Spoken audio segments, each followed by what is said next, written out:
If you know me, you know I'm not a fan of Mondays because they feel like they're 3 days long. But I just got home from work, and rather than doing the things I need to do or relaxing, I'm sitting here responding to the ridiculousness that just needs to stop. Over the last several weeks, I've watched Mike Crispy have what seems to be like a public meltdown, and I'm growing concerned, and I will explain further in this video why. I've learned over the years to give people the benefit of the doubt. So when people tell me things about someone, I don't just take that as gospel.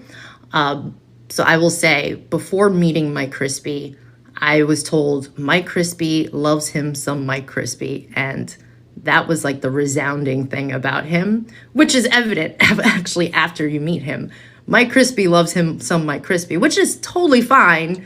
You can be a lover of yourself. That is not the issue. The issue, though, is I've also watched him tell small lies over time that have continued to grow. And there are reasons behind all of these lies. And I've been a casual observer of what is happening and having discussions with a lot of people and fact checking everything he says. And it turns out that a lot of the things he's saying is a lie. And even in conversations with him, I think I've figured out what is going on. If you bear with me, you'll get the full scoop. So let's start with what's been posted on X. There has been a ton of lies posted on X by Mike Crispy, which is concerning because as a person that posts on X, I find it very dishonest to lie to your followers when you have another agenda. And this is something we know that the fake news media does, and we do not want to become them no matter what.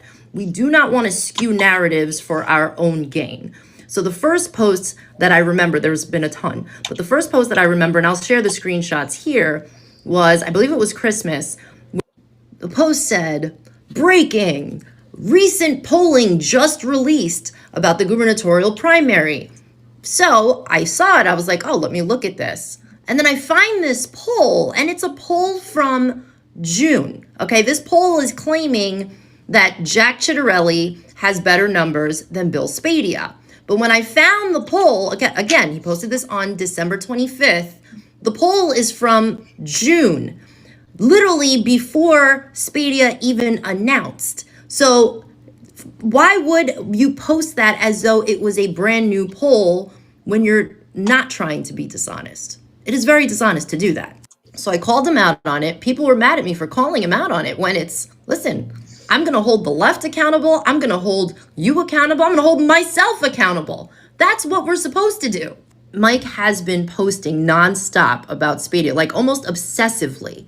And again, I kind of know why from having discussions with him, but I've left it alone. I've kind of been a casual observer. I will, say, dude, chill out when he lies. And twice I had to say something yesterday because these were such blatant lies that it's like, come on, dude, what is going on? So yesterday he posted a video of Chris Christie, who was walking through what looked like Port Authority or something, and said, Chris Christie on his way to meet with Bill Spadea. That wasn't true. That absolutely wasn't true. But for you to say it like that, your followers are going to believe it. A seemingly small lie. But then an hour later, he posts a picture of Bill Spadea from a year ago and says, Bill Spadea right now as we speak. Why would you do that? I mean, it's just weird. And that's when I started to get concerned because I was like, okay, like these are weird lies. But the problem is when you have these little white lies, your character comes into question. What are you trying to do, and can you be trusted? So before I get into what happened today, let me tell you a little bit about Mike Crispy. So Mike Crispy ran for a congressional seat against Chris Smith, and he had supporters, and then he had people that did not support him that he's still mad about. Because he plans, even though he lives in Weehawken, he's still planning on running for a congressional seat in Ocean County because Ocean County is very red and he thinks he can win there. The problem is George Gilmore is basically the king of Ocean County. And the fact that George Gilmore basically said, sorry, Mike, I don't like you. I will never support you. he's really pissed. So now that George Gilmore is supporting Bill Spadea, despite the fact that Bill Spadea supported Crispy when he ran for Congress, because Bill Spadea won't denounce George Gilmore, Mike Crispy is on a revenge tour. The issue I have with this is, and let me give credit to Mike Crispy. Mike Crispy did a lot when it came to President Trump's candidacy, right? He tried in every way possible. He went all across the state trying to get signatures to make sure he was on the ballot. It wasn't really that necessary to do, but he made himself known. He made himself visible. And because of his relationship with Roger Stone, it wasn't a natural relationship that occurred. But anyway, because of his relationship with Roger Stone and the fact that Roger's like, oh, look, Mike Crispy did all this work for you guys in New Jersey, he was allowed to speak at the big Trump rally in Wildwood. And so he's now using that clout for his own personal gain, because remember, Mike Crispy loves him some Mike Crispy. But I have an issue with people using Trump's name to advance themselves. I also have an issue with what he's trying to do, where he's lying that Bill Spadea has this great relationship with Chris Christie, because he knows that that's going to get Trump's attention and Trump's going to be like, wait, what? That is a complete lie. But the issue with Mike Crispy loving him some Mike Crispy is that Mike Crispy don't give a fuck about the state of New Jersey if it's going to hurt his chances of him getting into Congress. And that's where I step in. Because I'm a mother, and a mother of 2 daughters that live in this state. And I will be damned to allow someone's ego to influence this state negatively because of one person. Elections are about the right person, the right candidate, especially when it's grassroots. And as hard as it is to get a grassroots candidate in, when we know there is a New Jersey mafia and we know what the stronghold is that the Democrats have here, when we need to stand together to make change happen, and you've got one guy just shitting on everything for his own ego and personal gain, that's a problem. So now moving on to this issue with New Jersey Right to Life. So when he posted this video, I will say I did not have the answers. I didn't know why. I didn't know what the hell was going on. So what did I do?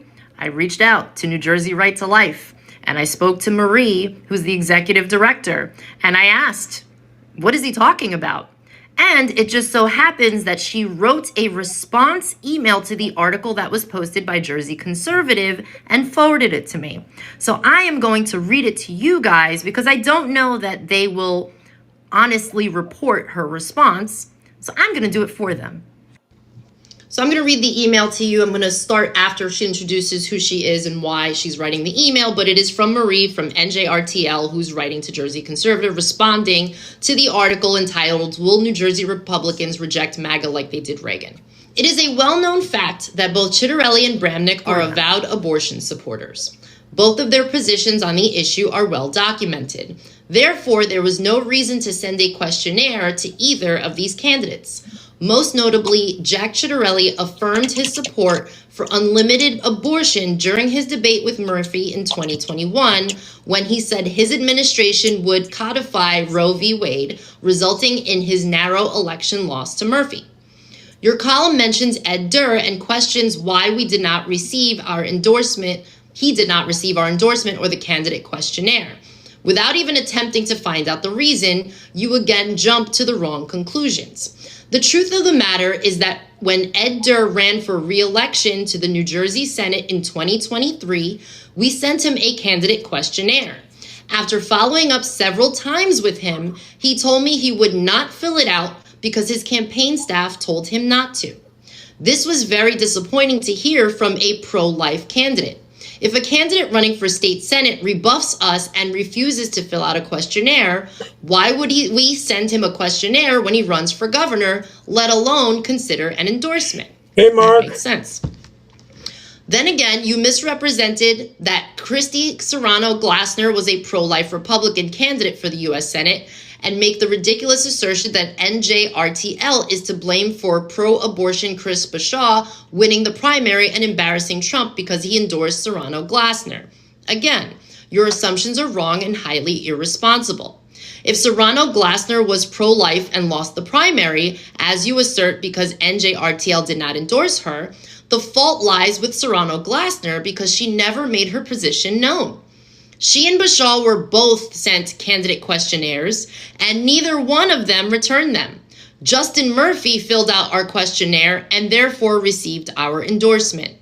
To go even further, you recklessly assert that NJRTL cut a backroom deal and got the message to help Curtis Bashaw win the primary.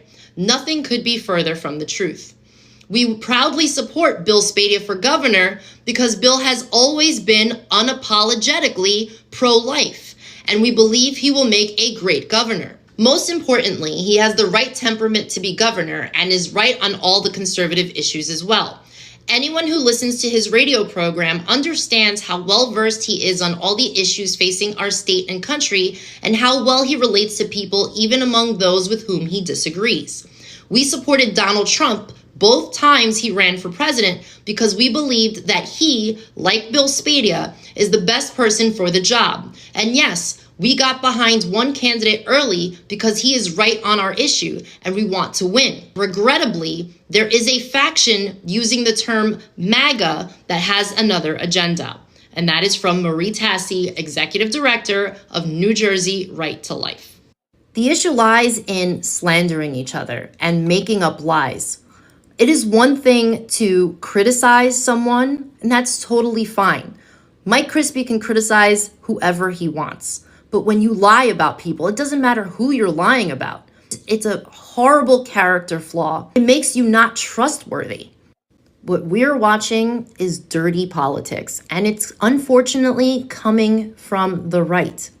If we are to win a grassroots candidacy for the rhinos are playing interference with anyone that's really conservative. That's what's happening. The governorship in New Jersey, this is not the way. We have been through too many. The one running for governor now does have a good shot at this. Years of bullshit in this country. We got Donald Trump elected. That was a tall order. So in New Jersey, we've got to get it together. Like, this is absolutely ridiculous and it needs to stop. Like, I know the truth is, I know you have big aspirations for political office, but you don't have kids in this state. You don't even have family in this state. They're in Florida. So don't come to New Jersey trying to get the easy job in Ocean County by destroying whatever chances we have of saving this state. Yep. Okay, next one I got is I'm going to be getting into the debate that happened in Virginia. It was pretty good, actually. A lot of some say she interrupted too much. I'll talk more about that when I get to it. But first, I'm going to bring up my friend Crystal's video about the trade war. All of a sudden, because of the Israel deal, China doesn't like it. They were selling a lot of arms and stuff to like Iran and stuff like that, and they don't like this peace. So now they've done something where they're taking all the natural materials and they own a lot of them, controlling things of them in both South America, Africa, Asia, Australia. They own a lot of the natural resources, and they're cutting all that off. And so, well, she'll explain. It's a little complicated, but it's something China's doing because they're going to lose all this money without the wars happening around Israel and all the Middle East stuff that they were selling a lot of stuff to. And it looks like even Iran is now, they don't have to wear the jib anymore, the women. They won't have to. Probably a lot of them still will, but they won't have to. Anyway, she's talking about all this. And hello, everyone. This is Crystal Myers-Barber. Myers-Barber. I want to welcome you to my live stream here this evening on Friday. We know that time is moving so fast. I did that. It's just crazy how the week or the days have actually been shortened, and we can feel this. We are Can everyone hear it already on October the 10th, 2025. It's been one entire month since we all over the world saw this and terrible assassination of Charlie Kirk. My video today, really, maybe it should have been titled, "Is Trump the Antichrist?" Maybe I would have at least one live viewer here. I don't know why. Let's see, I'm live on YouTube. Well, the other thing is she does hers really late Eastern time. She does it like 11 o'clock at night, California time. So that's like 2 in the morning here. X and Facebook, but it is almost 7 p.m. on a Friday evening. Oh, okay. I want to welcome you to the replay. So it would have been watching, and also make sure to share this. 10, basically, there is a lot happening right now.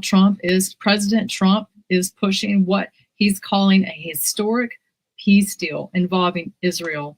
And at the very same time, he's opening a sudden, full-scale trade war with China.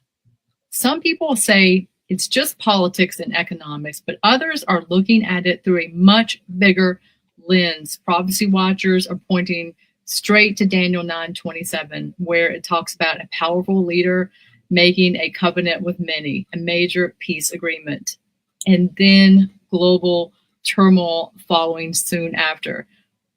With Trump brokering Middle East peace on one hand and threatening 100% more tariffs on China on the other, a lot of people are asking, is this all connected? Are we watching geopolitics, or is something biblical taking shape? I'm going to break it down with you. We're going to go right over to President Trump's Truth Social post in case you haven't seen, and we're going to be taking a look at what is happening. Also want to show you some things that are transpiring on X. This is the first time I've ever seen Laura Loomer, who has been devout with President Trump, literally calling him out. That's what I'm going to be talking about today. And with that, I'm going to go ahead and take us over to President Trump's Truth Social post. I want to make sure to read this, and I'm just going to be showing you some clips of what I have found interesting. So 2 days ago, this all broke out. And by the way, President Trump has been nominated for the Nobel Peace Prize, but he didn't get it.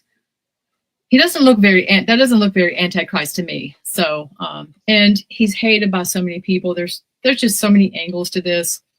So getting into this Truth Social post, he says, "I'm very proud to announce that Israel and Hamas have both signed off on the first phase of our peace plan. This means that all of the..." I believe the actual signing is going to happen tomorrow, or would be late today. No, tomorrow. There, Saturday's a big day there, so it'll be Sunday morning. Hostages will be released very soon. They're saying by Monday. So, and Israel will withdraw their troops to an agreed upon line as the first steps toward a strong, durable, and everlasting peace. All parties will be treated fairly. This is a great day for the Arab and Muslim world, Israel, and all surrounding nations, and the United States of America. We thank the mediators from Qatar, Egypt, and Turkey, who worked with us to make this historic and unprecedented event happen. Blessed are the peacemakers. That's right. And I don't have this queued up, but even Obama, he wrote out a very long post praising Trump. Even it says in scripture, our enemies will be at peace with us. And also, Qatar was the one that gifted President Trump the plane. Remember, that was a really big deal. People were really upset about that. And so let's go right up. And I know a little bit about that Qatar thing. From another podcaster talked about that the Qatar thing. They're using part of the base to train Qatari fighters on American equipment that's going to be given to them. Not our best equipment, but good equipment for fighters and flyers, and how to refuel and everything. So they're going to train at a base there. I don't necessarily like that. It's not quite as bad as they're saying it is. While them training there and using part of the base for it, but I'd rather not have them on American soil. Look at some footage here on Fox News. that took place at 5:01 p.m. Hey, Bill, good morning. The war in Gaza is almost over. For the first time in months, there is hope across the Middle East. President Trump has done what so many thought was impossible. Celebrations erupted at Hostages Square in Tel Aviv overnight as Israelis processed the news that all of the remaining hostages held by Hamas will be released in the days ahead.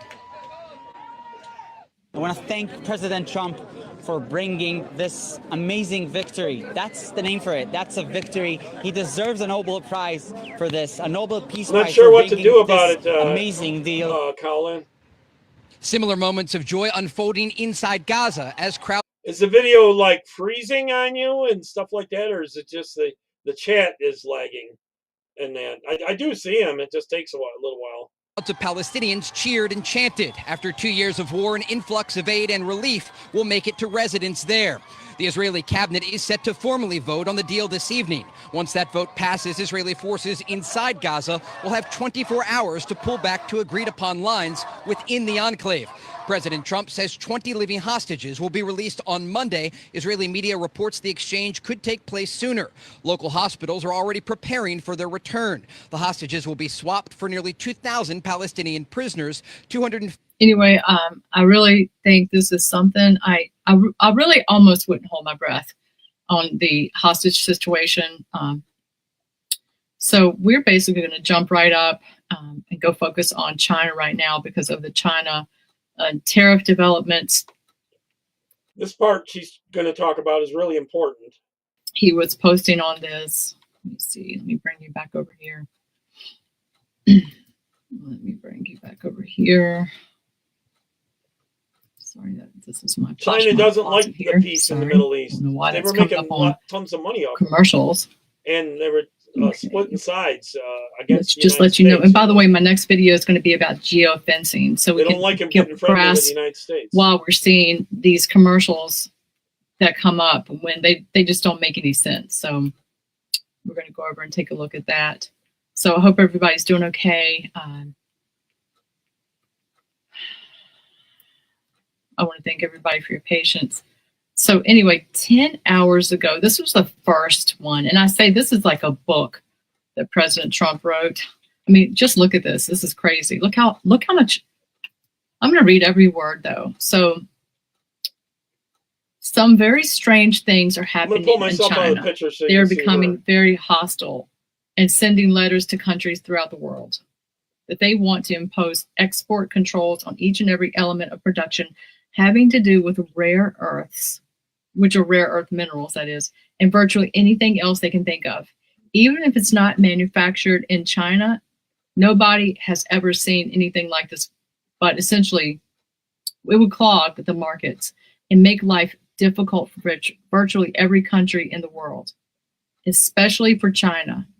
We have been contacted by other countries who are extremely angry at this great trade hostility, which came out of nowhere. Our relationship with China over the past 6 months has been a very good one, thereby making this move on trade an even more surprising one. I've always felt that they've been lying in wait. And now, as usual, I've been proven right. There is no way that China should be allowed to hold the world captive, but that seems to have been their plan for quite some time, starting with the magnets and other elements that they have quietly amassed into somewhat of a monopoly position. A rather sinister and hostile move, to say the least, President Trump says. But the U.S. has monopoly positions also, much stronger and more far-reaching than China's. I have just not chosen to use them. There was never a reason for me to do so until now. The letter they sent is many pages long and details with great specificity each and every element that they want to withhold from other nations. Things that were routine are no longer routine at all. I have not spoken to President Xi because there was no reason to do so. This was a real surprise, not only to me, but to all leaders of the free world. I was to meet President Xi in 2 weeks at APEC in South Korea, but now there seems to be no reason to do so. The Chinese letters were especially inappropriate in this way, and in that this was the day that, after 3,000 years of bedlam and fighting, there's peace in the Middle East. I wonder if that timing was coincidental. Depending on what China says about the hostile order that they have just put out, I will be forced as President of the United States of America to financially counter their move for every element that they have been able to monopolize. We have to. I never thought it would come to this, but perhaps, as with all things, the time has come. Ultimately, though, potentially painful, it will be a very good thing in the end for the USA. One of the policies that we are calculating at this moment is a massive increase of tariffs on Chinese products coming into the United States of America. There are many other countermeasures that are likewise under serious consideration. Thank you for your attention to this matter. Explanation. Donald J. Trump, President of the United States of America, October the 10th at 7:57 a.m. President Trump is putting this out. Oh my gosh. So let me look at something before I go on.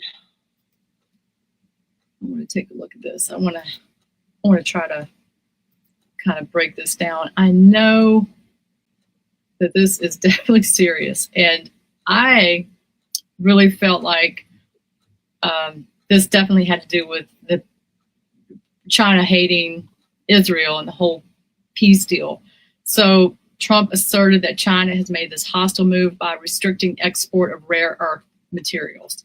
So these are... Well, China's making a lot of money from all the Middle East countries that are buying weapons from him and supplies and all that kind of stuff. So I guess it's costing them close to $1 trillion if all these wars stop over there. Rare earths are critical in manufacturing electronics. Like, they're trying to literally stop us in the manufacturing of electronics, batteries, defense tech, etc. Yeah, we're going to start making our own chips, and they're trying to stop us from doing that too. They don't want us making our own chips. And he is announcing to impose this additional 100% tariff on the Chinese goods, effective November the 1st, pretty much, to supplement these existing tariffs that he already had on them. And he also mentioned instituting export controls of critical software to China. So this is really something. I mean, earlier in April of this year, Trump had already raised the U.S. tariffs on China imports to 125%. So that was already very steep. And then he pulled it back and he announced a 90-day pause. So basically, something is going on with this. Is like really serious for Trump to put this out and for China to literally put all these countries on notice. And this kind of reminds me of a scripture in the Bible. It talks about how within 1 hour, this is mind-blowing, that trade will just come to a halt, like all over the world at the same time globally. And we can't assume that we're not inching closer all the time to this type of situation. We know that I can barely go out to stores, and I can't even see things that are not made in China right now. So they're putting getting ready to put a hurting on the USA. We already know prices are through the roof, aren't they? I mean, it's literally going to shut down shopping if this keeps going this way. And so we also have other signals, risks with markets. We see markets and volatility. I think the internet, Mazin was saying, it was flooded today with people maybe selling off risk assets. We now, as I was saying, there's going to be pressure on supply chain and even more inflation if we can handle it as it already is. And not only that, President Trump went on and he did more. Another post, which I'm going to read to you in a moment. But we don't need to see disruptions to industries that rely on these rare earth imports or components that are tied to China. And there's many. including, like I said, the electronics, defense, battery, renewable energy sectors depend on these materials. What we have here is, I think they've been power panties for so long in the United States, China, and President Trump is trying to be positive, saying in the long run, this is going to be better for the USA. But wow, is it going to, like, it's going to be so, to reform and redo all this and bring everything back to being made in the USA with what the resources we have now, and just the things that are shifting with AI, it's just almost too much to take. Now, China could respond even with more tariffs, export restrictions, which I would probably see. I could see that coming, and other, regulatory responses. So there's just a domino risk in effect here as we see this trade war intensifying much sooner than nobody is ready for this. Nobody's ready to pay more anywhere.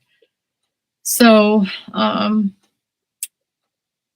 what we're going to do is we're going to go back over and take a look at another Truth Social post that Trump put out as well.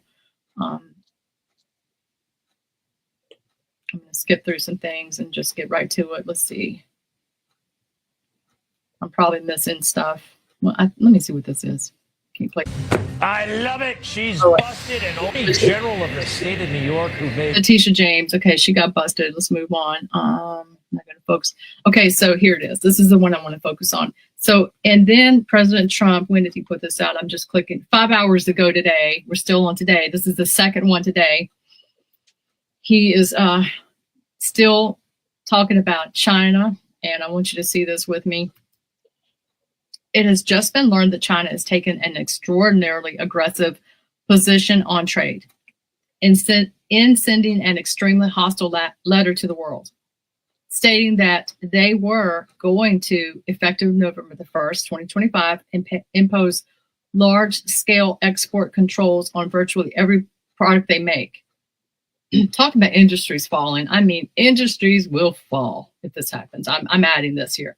So, and going back to Trump, some not even made by them.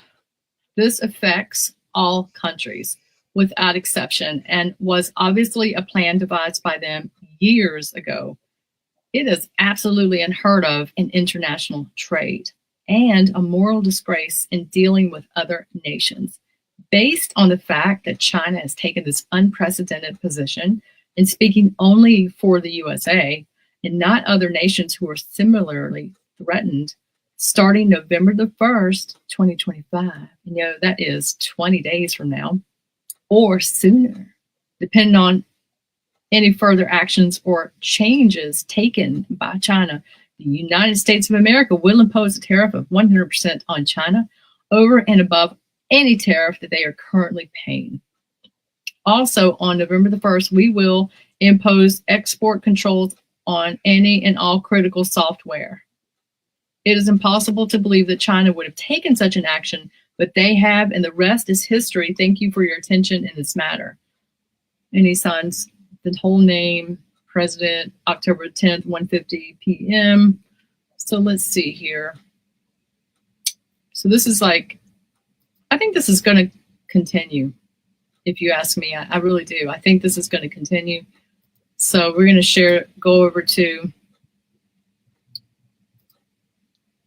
right over to X now, because I want to show some of the things that are happening. And Erica Kirk has posted 3 hours ago.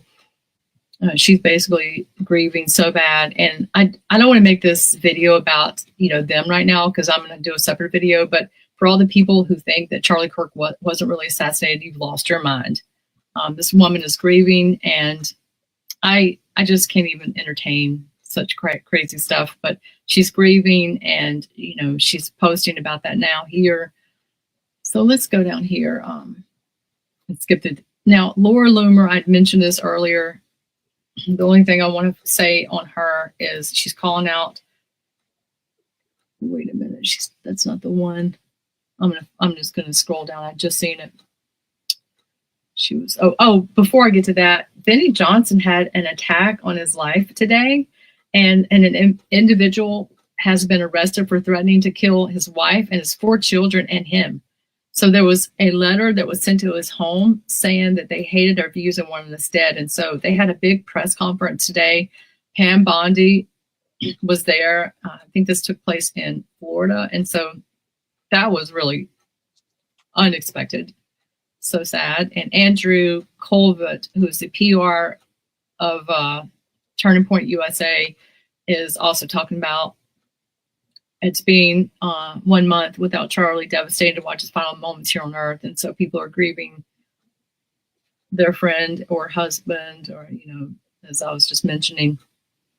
And then we get down to, let's see, we get down to some people that are being paid. I know some of these people are being paid $7,000 a post. I was just looking at this person called Insurrection Barbie. I don't no longer trust that person. But here's Laura Loomer. It's not the person I'm calling out by any means. I don't think she's paid, because the Supreme Court wouldn't even take up her case. She's been banned from YouTube. She's been banned from, I think, Facebook. So I would think she'd have a bigger reach if she was one of those people. But she's basically saying there isn't a single Trump supporter who supports allowing Qatar to have a military base on U.S. soil. I don't know who told President Trump this was a good idea, but it has made people not want to vote. This is the type of thing I would expect from a president, Ilhan Omar. So I'm going to repost that. So I thought that was really something to see that. And so I don't want to get off my subject line here. I just really wanted to cover some of these posts and and just wanted to, I feel like this is extremely historical with what President Trump is doing with the peace deal.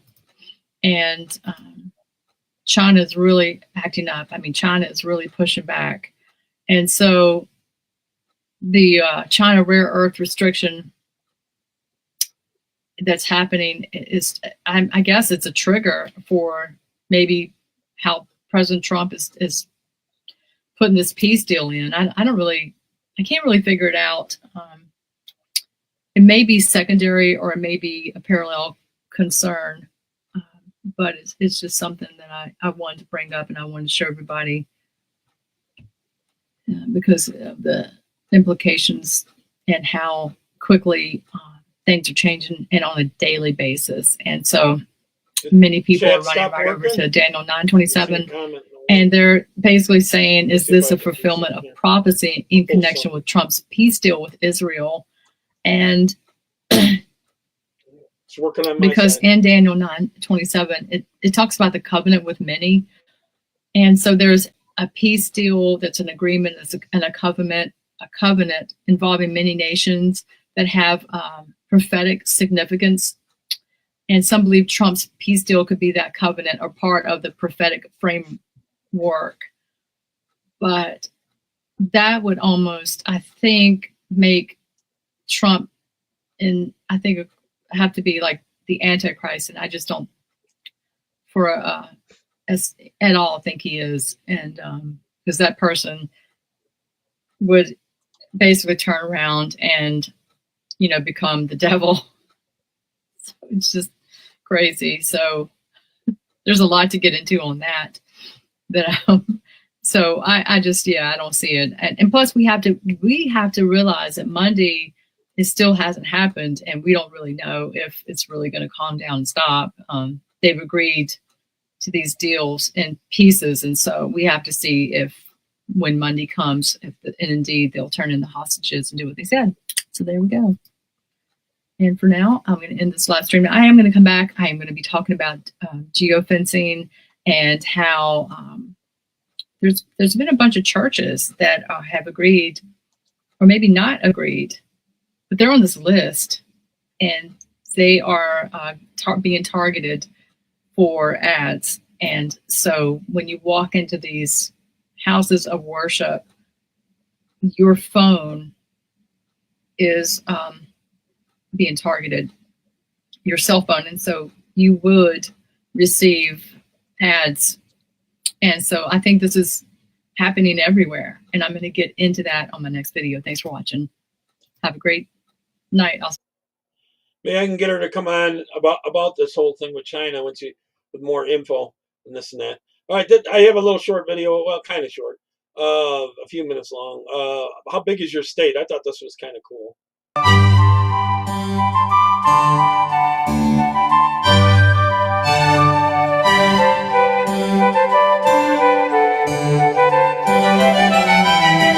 Some of them are states or territories.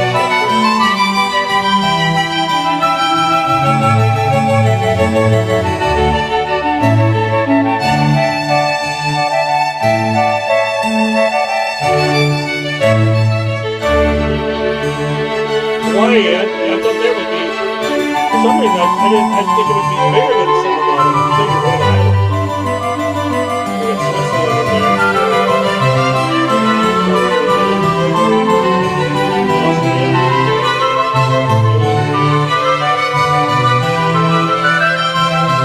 Probably where this one is.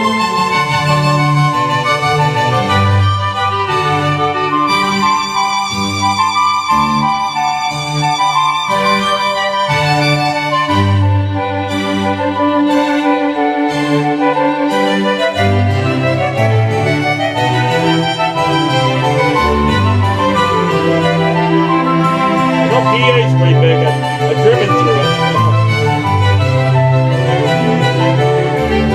Florida seems pretty big to me, but that's kind of long.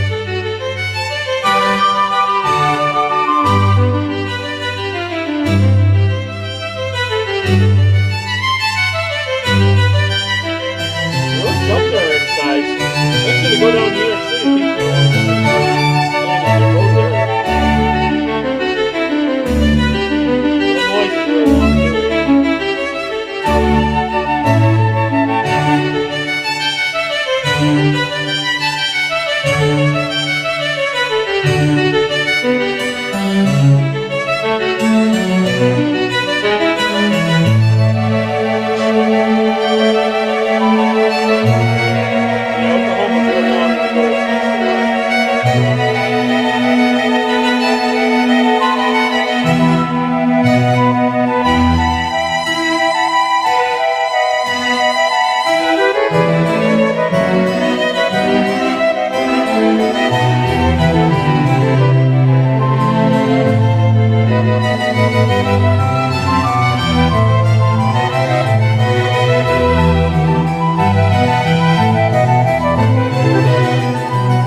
Much so. I thought that was pretty interesting.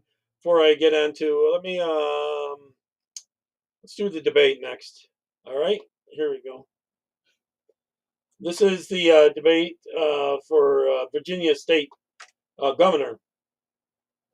Oh, no sound. Democrat Abigail Spanberger and Republican Winsome Earl Sears take center stage to win This your vote volume as low? Virginia's first female governor. I think that's the From most I can get out of it. your Hold on. election headquarters, live from Norfolk State University. Yep, they're all the way It's up. the Virginia Governor's Debate. Good evening and welcome to tonight's debate. I'm Deanna Albritton, anchor for WRIC in Richmond. And I'm Tom Shad, anchor at Wavy TV and Fox 43 here in Norfolk, Virginia. We have a live audience watching along with you tonight. You're able to watch the debate in every television market in every county in Race Virginia, is really close. from Roanoke to Norfolk and from Northern Virginia to Richmond. But before we get to the So's the one in questions, New let's Jersey. go over the rules. You will each have 60 seconds to answer a question. Rebuttals and follow-ups get 30 seconds. Candidates, when time is up, you'll hear this bell. I can't believe the one that's running for Attorney General in Virginia there is still in the lead over the opponent that's the incumbent is a Republican. The Democrat had messages where he was talking about killing his opponent, killing the person's kids, all that kind of stuff, murdering him, a typical Democrat these days. Each candidate will also have 30 seconds for a closing statement. And with that, thanks for joining us, candidates. Ms. Earl Sears, you're first. Tom. Thank you, Deanna. We want to begin tonight with a topic that may be the only thing that unites all residents of the Commonwealth of Virginia, the dreaded car tax. Ms. Earl Sears, you have said that you will axe the car tax in your first year in office, but you will have to replace the revenue for local governments.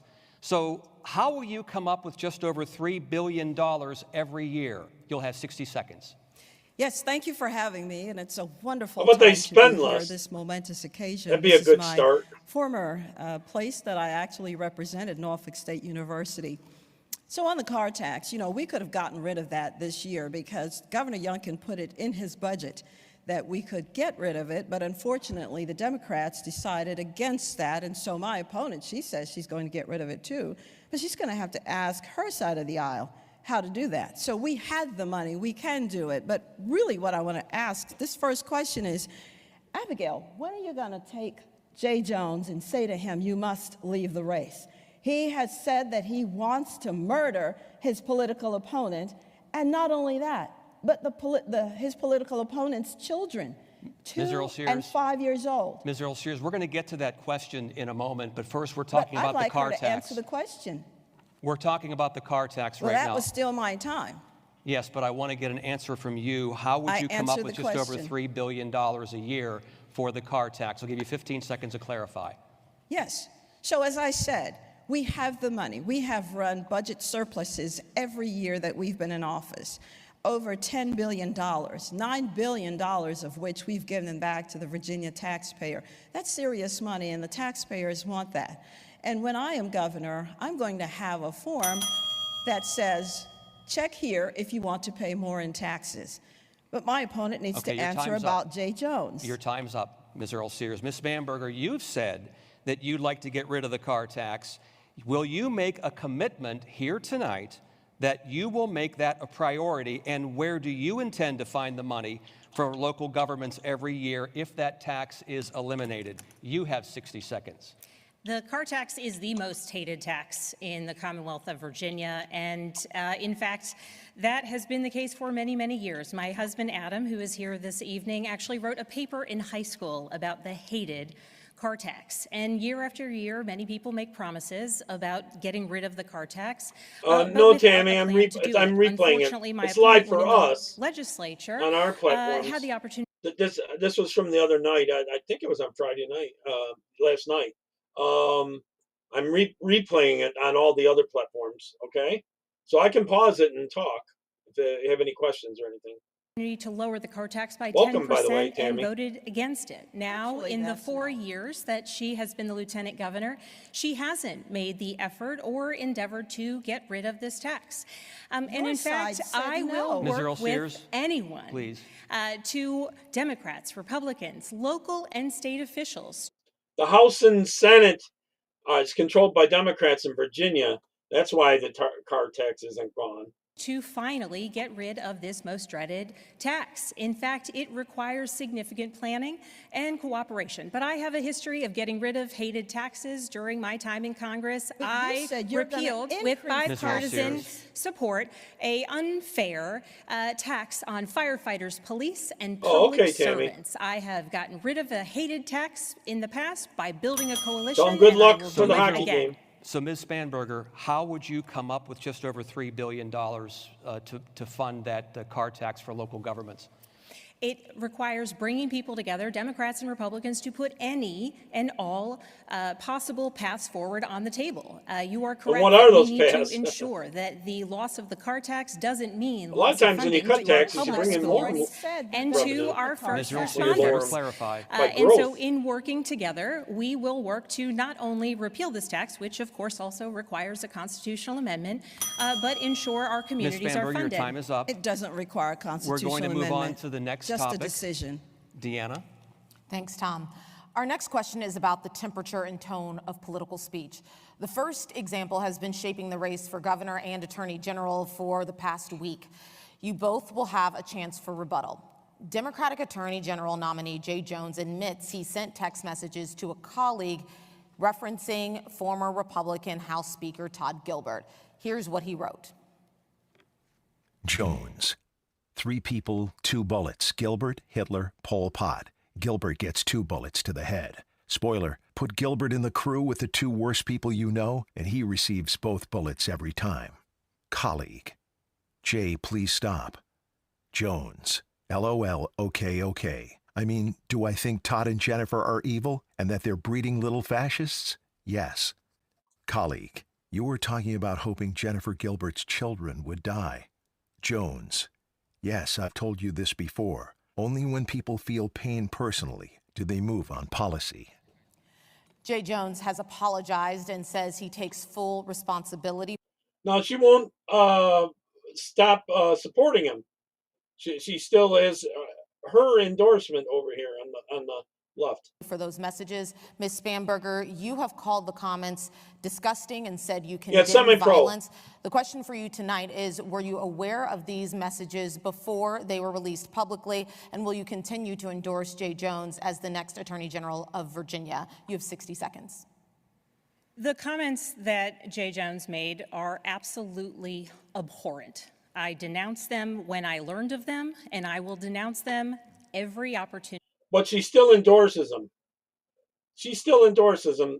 This guy, Attorney General, a real nutcake liberal who's running for office, and she still endorses him. I get as a mother, as a public servant, as a candidate for governor, I denounce them.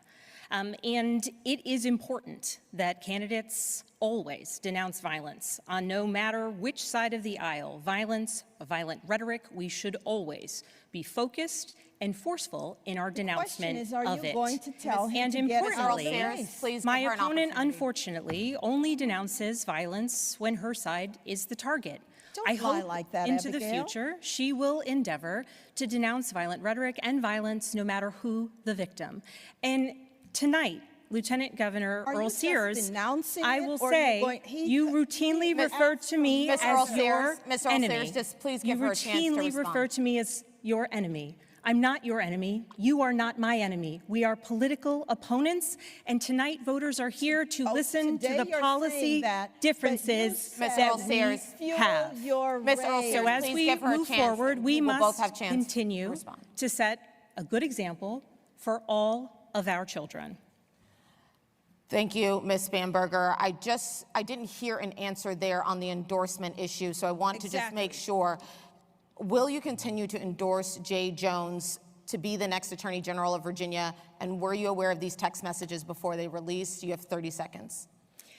In fact, it appears that it was the those who released the text messages and held them for years. So the public was unaware who had knowledge of these text messages for many years. What did you do about it? I learned of these text messages the day that they came out, and I denounced them as soon as I learned of them. She denounces murder. And importantly, at this point, as we move forward, the voters now have this information that was withheld for them. You're running to by a Democrat for political reasons.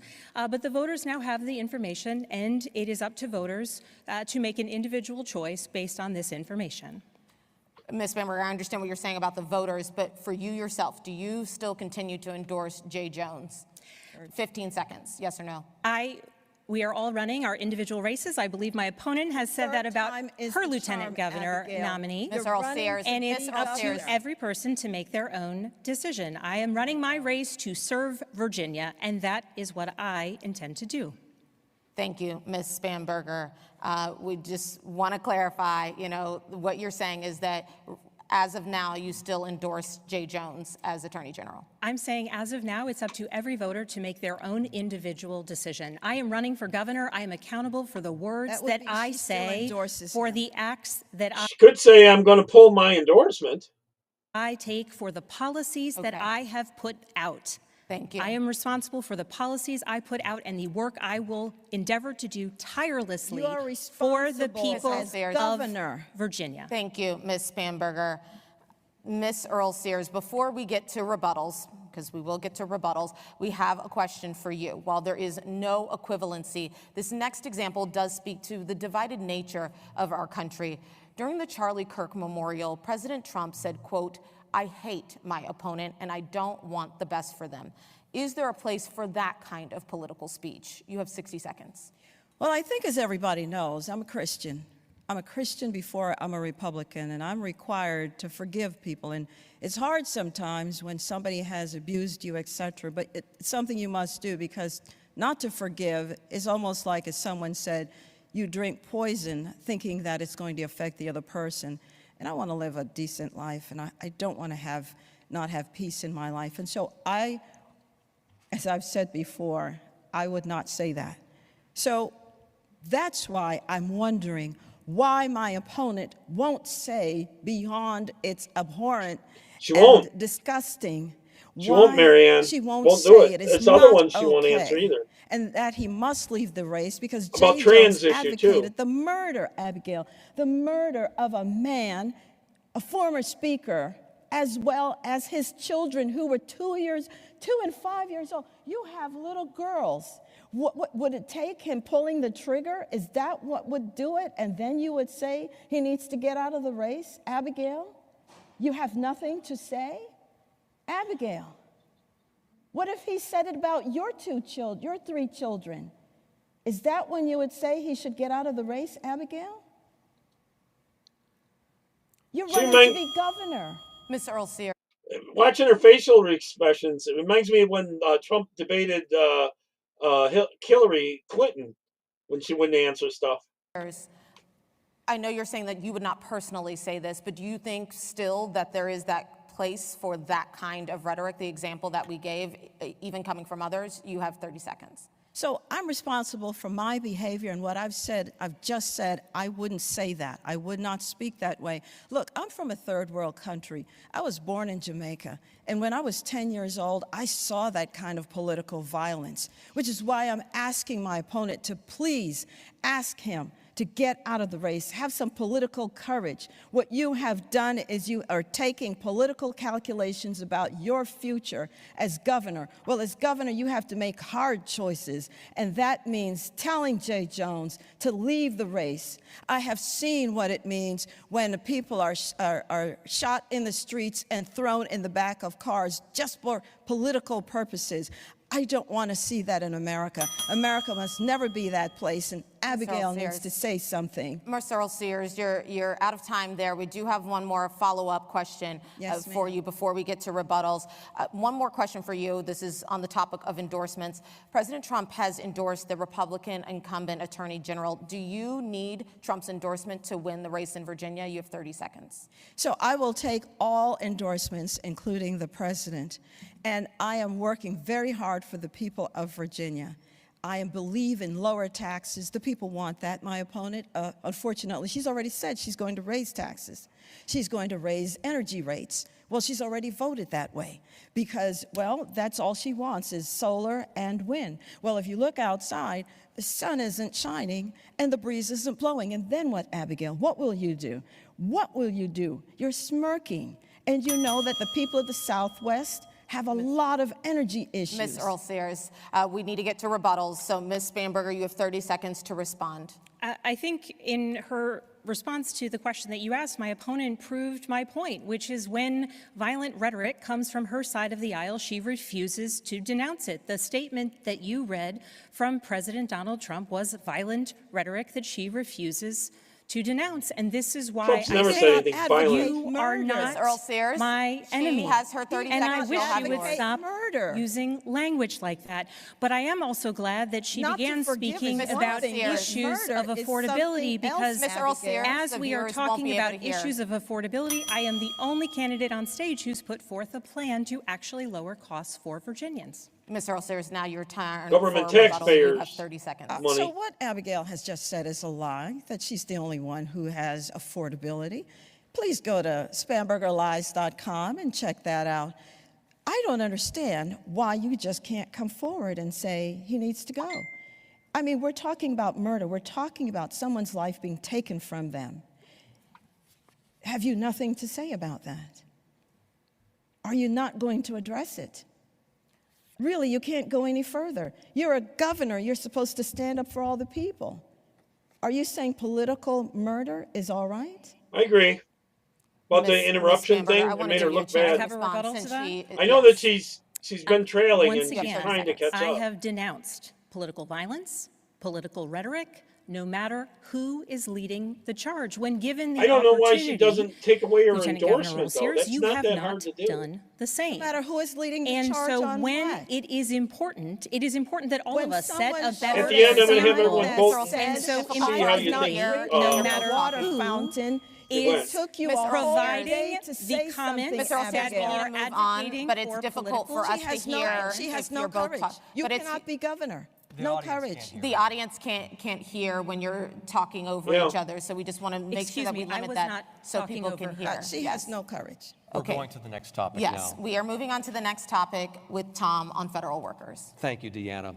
It's been more than a week since federal lawmakers allowed the government to shut down with more than 150,000 government workers.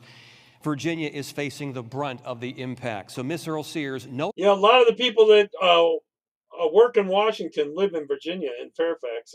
Knowing its impact on Virginia, You're not going to get, those are all if you were Democrat governor votes. You're now, not going to get would you Republican ask votes the there. president to use his power to work with Democrats to reopen the government? You have 60 seconds. So my Work with Democrats, right? The Democrats won another $1.5 trillion. A lot of it spent on illegals, mostly on their health care costs and their food stamps and their housing, all for illegals. opponent all summer long has been playing political football with federal workers by trying to say that she loves them more than anyone else. Well, let me tell you what love. They would keep their jobs, and the government would stay open with the continuous resolution. It's just that the spending doesn't go up with a continuous resolution, and they want them spending to go up. And NPR and all that would get money too. Money for abortions, all that kind of stuff is in that. Looks like. It looks like Abigail calling Senators Kaine and Warner and telling them, go back, do your job, and vote against the government shutdown. We only need eight Democratic senators. That's all we need. And we cannot find 8. And yet we can find 2 in Virginia. When are you going to publicly say to Senators Kaine and Warner, go and do your job and keep federal workers working? That's the way you stop the shutdown, because right now they're having to work, and especially our military, without any pay. I'm a United States Marine veteran, and it is definitely hard, especially in the enlisted ranks, to work without pay. You can do something about that. You're the one who's been talking about all that love. Well, show love, keep them in their jobs. Ms. Earl Sears, the question, though, that I'm looking for the answer to is, would you ask the president, if you were governor, to use his power? Charles, let me go back to that. In the video before this, I had Crystal on. She did talk about the air base thing. It is a part of the air base they're going to use for training flyers from Qatar, I guess, and they're going to be part of keeping Hamas from rising up and this and that, instead of Israel doing that part. I don't know how much I trust that. I don't really want them here. This and that. I tend to agree with you. I don't know if it's a permanent thing, but they're going to be training fighters there, and they're going to be using some of our little bit older equipment, but still good equipment like fighter planes and stuff, jets and stuff. So I don't know. We'll wait and see where that goes. But they're supposed to. There's an actual air base already there, an American air base, and they're going to use a section of it. So I tend to agree with you to a degree, but I'm hoping it's a temporary thing. To work with Democrats to reopen the government. 15 seconds to clarify. So the president has already said that he would do that. But you know, before anything gets to the president, it's in the Senate right now. The House Republicans have voted, and it's in the Senate. And all we need for it to get to the president so the shutdown stops is 8. Yeah, them and Iran and all this and that. It sounds like this deal includes Iran, though, in it, to stop all this attacks and stuff like that. If there was no Hamas, there wouldn't be any fighting. There was no Hamas. Then it wouldn't give Israel the excuse to attack. And we can stop sending our money over to Israel, which we shouldn't be doing at all. You know? Senate Democrats. That's just it. 8 Senate Democrats, and we cannot find any because they're playing political football, as you have been, Abigail, all this time. Love is a verb. It's a show me. It's a doing. Love is not that lady's facial. Let me a shutdown. She reminds me so much of Hillary Clinton. I call her Killary. When are you going to ask Senators Kaine and Warner to please keep federal workers working? Who else thinks she looks a lot like Hillary Clinton Ms. back Spanberger in next 2016? On this one, knowing the shutdown's impact on Virginia, if you were governor now, would you urge the 2 Democratic senators to vote to reopen the government until a deal can be worked out with Republicans? You have 60 seconds. Well, importantly, when I was in Congress, when I entered Congress, I entered during the longest government shutdown in history. And 2 weeks into my time in Congress, I went to the White House. I sat down in the Situation Room with a group of Democrats and Republicans and President Trump, urging him to come to the table, urging him to make a deal. That is how we started the path towards ending the government shutdown, with leadership from the president. The current lieutenant governor of Virginia has not stood up for Virginia workers, because right now, at this moment, when Virginia's federal workforce and contractors and communities across the Commonwealth are suffering because of this government shutdown, it is only increasing the challenge that they are facing after months and months of the attacks from this White House under DOJ. The entirety of that time, my opponent has made light of federal workers losing their jobs, saying it's not a big deal. So just to clarify, and that everyone loses their jobs. Ms. Spanberger, time is up, but just to clarify, then, you would not urge the 2 Democratic senators to work with Republicans to reopen the government? To clarify, I would encourage everyone, our Democratic senators, our Democratic House members, our Republican House members, to work together and drive Ms. Earl Sears, an effort please. Thank you. Continue. to come back to the table. Everyone from Virginia, the most impacted state in a time of shutdown, as our communities are suffering after months of DOJ and attacks on our federal workforce. Everyone in Virginia should be coming together and urging the president to restart negotiations. We are going to move on to the next topic, which is data centers, and my colleague Am Deanna. I not going to get a rebuttal? She's attacked me. Am I not going to get a rebuttal? I'll give you 15 seconds. Thank you very much. So you've heard a lot of words from my opponent, and she's talked about DOGE, and you know, I'm the one who started a men's prison ministry. Of course I care about people. Yeah, that Spamberger is definitely well rehearsed on this. She's practiced. Well, it was one of the best things I did. We've created over 265,000 jobs. I know what it's like to lose a job. How could I make light of it? But my opponent has cut and spliced my words so that it will look like I did not care. Ms. Earl Sears, time is up. Next topic, data centers with my colleague Deanna. Thanks, Tom. So data centers are expanding across Virginia, increasing power demand and expected to raise energy bills even more for all Virginians. Ms. Spamberger, what is your plan to make sure data centers have whatever the it is, power it's they need tax it. and Virginians don't get stuck with the bill? You have 60 seconds. Absolutely. So data centers are coming to Virginia, and many localities want to welcome them. And it's important that they pay their fair share. And as governor, I will ensure that data centers pay their fair share. Tax it. But we have a challenge looking towards the future as it relates to our energy generation here in the Commonwealth. We are the largest net importer of energy in the country.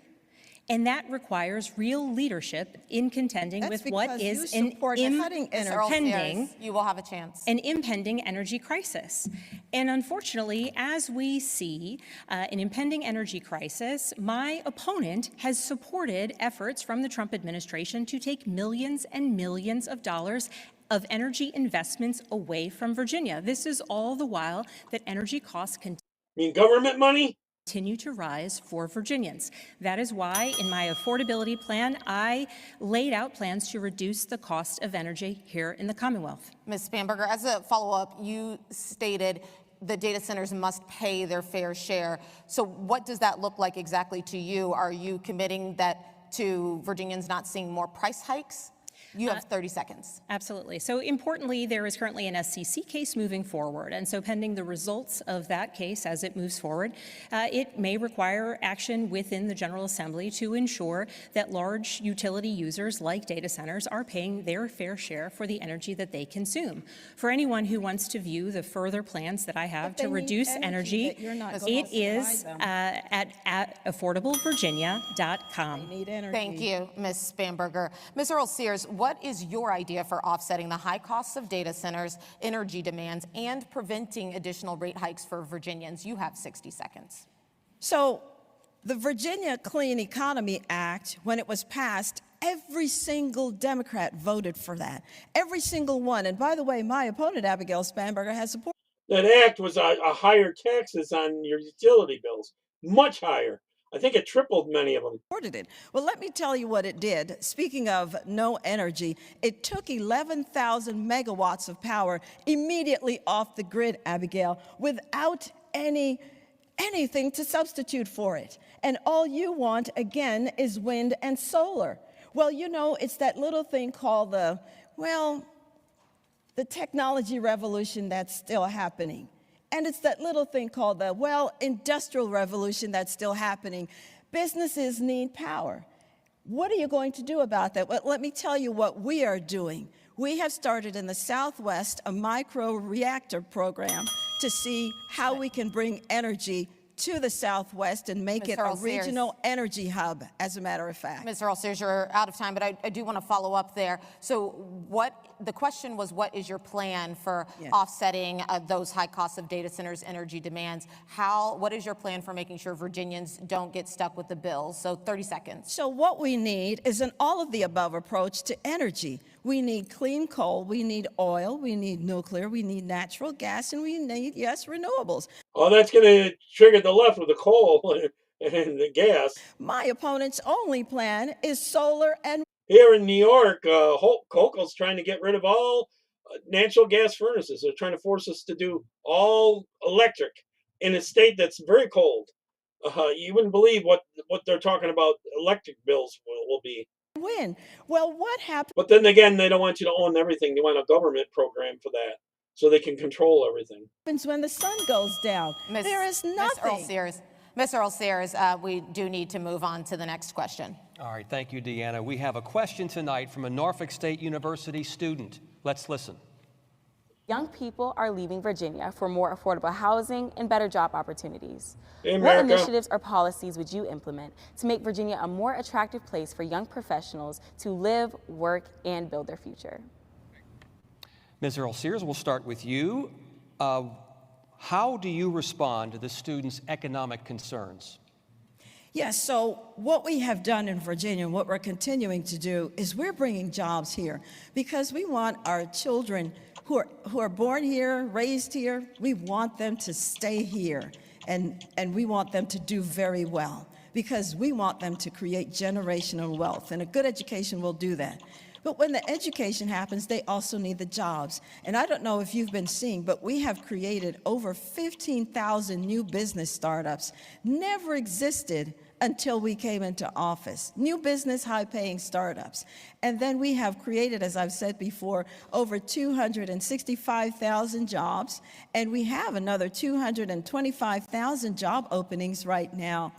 And you know, I was just with the Governor Youngkin, out in Charlottesville, where Afton Scientific announced 200 more jobs.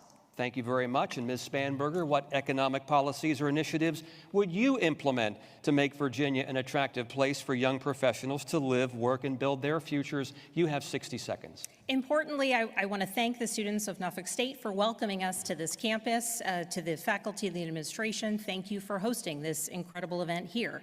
And the young woman raised an incredibly important point, which is we attract people to our universities from across the country, and we should want, and I do, and as governor, More I good will little want commies. to ensure that when they graduate, they will stay in Virginia to start a business, to start a family, and to start their career. We're being the replaced. challenges, though, that she mentioned are housing costs and affordability issues. In fact, during the time that the lieutenant governor has been in office, the cost of buying a house has gone up 18%. The cost of renting a house has gone up 14%, with just 11% increase even just this last year, the third highest in the whole country. And my opponent so frequently talks about job creation. Virginia has had 7 months this year of rising unemployment.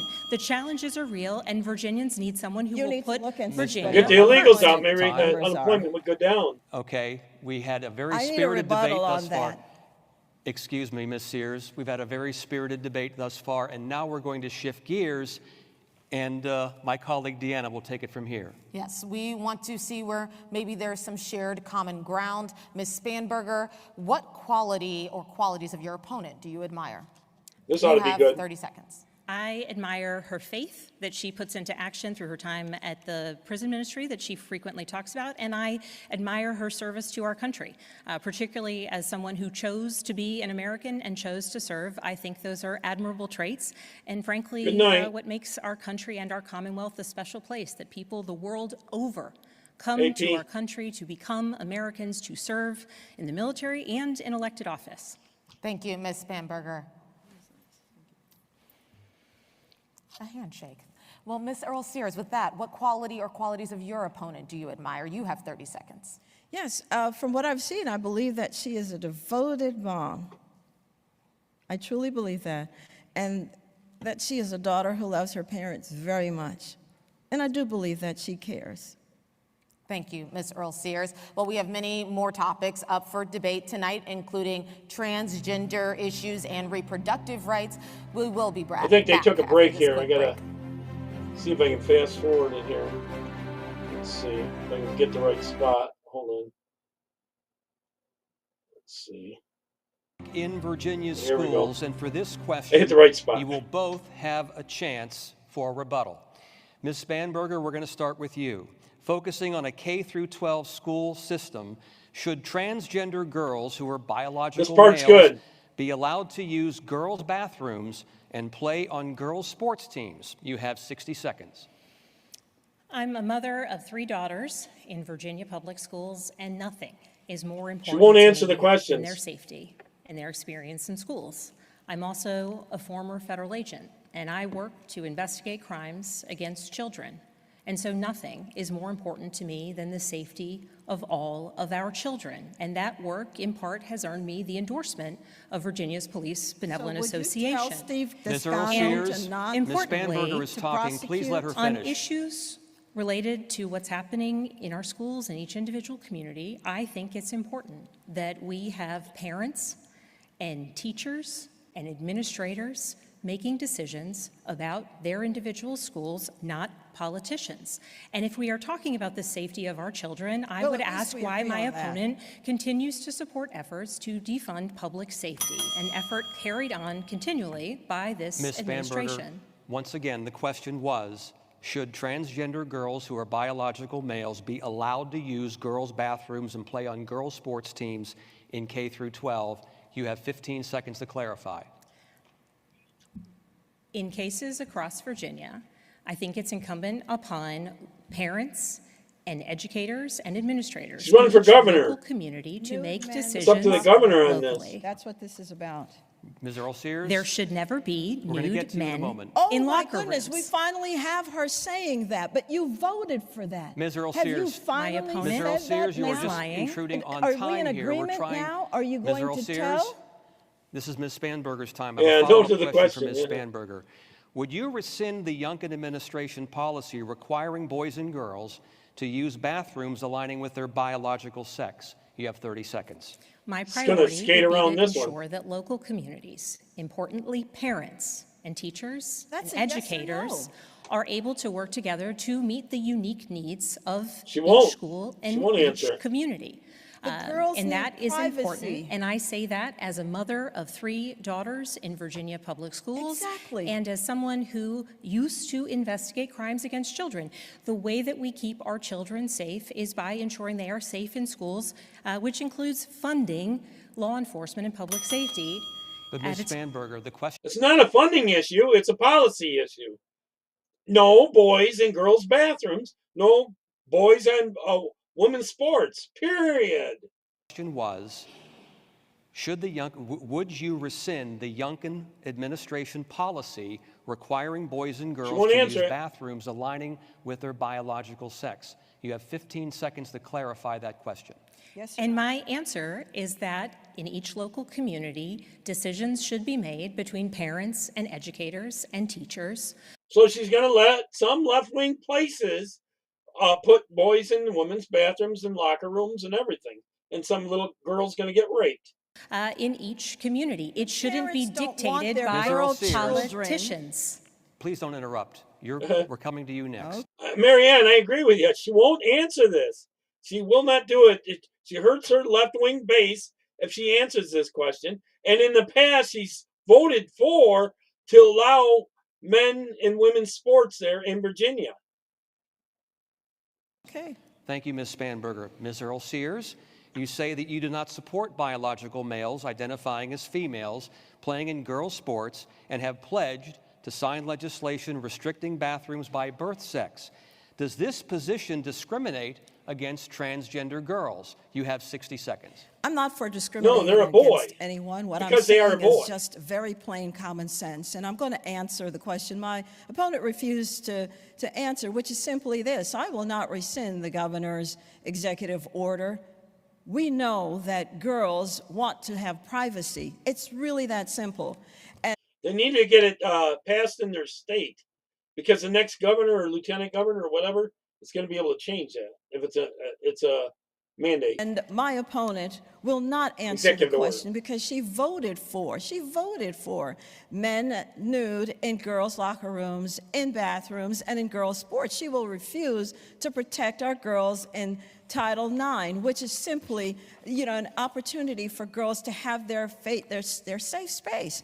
This is not hard. Are you going to change in a gym where men are nude in the locker rooms? Are you going to do that, Abigail? Ms. Earl Sears. I don't think you will. What about your girl children if they came home crying and said that Ms. there Earl was a Sears, male we're gonna in do the a locker follow-up room? question with you. What would you do? You will both have a chance to rebut, too, so I want to make sure that you both understand that. Ms. Earl Sears, a follow-up question now. You said in supporting that bathroom legislation that this is, quote, a safety issue. It is. Are transgender students a safety threat? Yes or no, and why? Yes. You have 30 seconds. I'm sorry, already how did you mentally ask ill. that?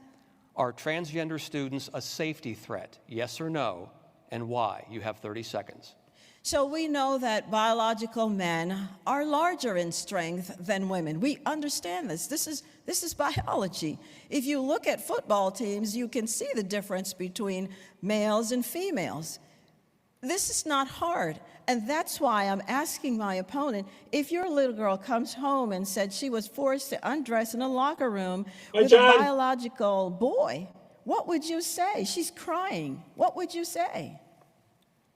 Would you, are you not going to answer? Ms. Earl Sears, now we're going to... Right there, she so reminds me of Hillary Clinton so much, like a younger version of her, like from 2016. I'm going to go to opportunity for rebuttal now, and Ms. Spanberger, we're going to start with you. 30 seconds. My opponent was asked about her record of discrimination, and importantly, my opponent has previously said that she does not think that gay couples should be allowed to marry. She has said that she is, quote unquote, morally opposed to same-sex marriage. My opponent has also previously said that she thinks it's okay for someone to be fired from their job for being gay. That is discrimination. Ms. Spanberger, your time is up. And now, Ms. Earl Sears, it's your turn for rebuttal. Yes. You have 30 seconds. Yes. So again, I want you to go to SpanbergerLies.com. Listen, she's talk about defunding and all that. You know who voted to defund the police? Yeah. You did. When you voted for the Justice and Policing Act. You voted for that, and you took money from the PAC that said we must defund the police and get rid of their qualified immunity. Almost like Big Mike, when are you going to give back that money? Thousands of dollars. I will not defund the police or get rid of their qualified immunity. We have other topics to get to. We're going to move on now to reproductive rights. Deanna? Thanks, Tom. Abortion is legal in Virginia through the second trimester with limited third trimester exceptions. There's also a push to codify abortion access in our state constitution. Ms. Earl. This is what the left always runs on, always. And they're going to twist, what the stances are a bit. You can say I'm against it, but the state law says a certain thing, Earl Sears, you have supported both a 15-week and 6-week abortion limit. As governor, what would you advocate for? You have 60 seconds. So my position is that the Commonwealth needs to come together and figure out where it wants to be. It's not going to be my view. It's going to be a view of the majority. My opponent, on the other hand, has the extremist view, which is abortion up until the very hour that the baby could be born, up until the very minute. And so you would have a baby aborted on the table. What do we do then, Abigail? Ms. Earl Sears. What do we do with a full live baby aborted on the minute it could be born? Ms. Earl Sears, I need you to ask the question that I'm asking. I'm asking the questions here, and so I want to know about what would you advocate for in terms of a limit. I know that you just said it's not about your view, but you will have veto powers if you became governor. So what would you be willing to support as governor?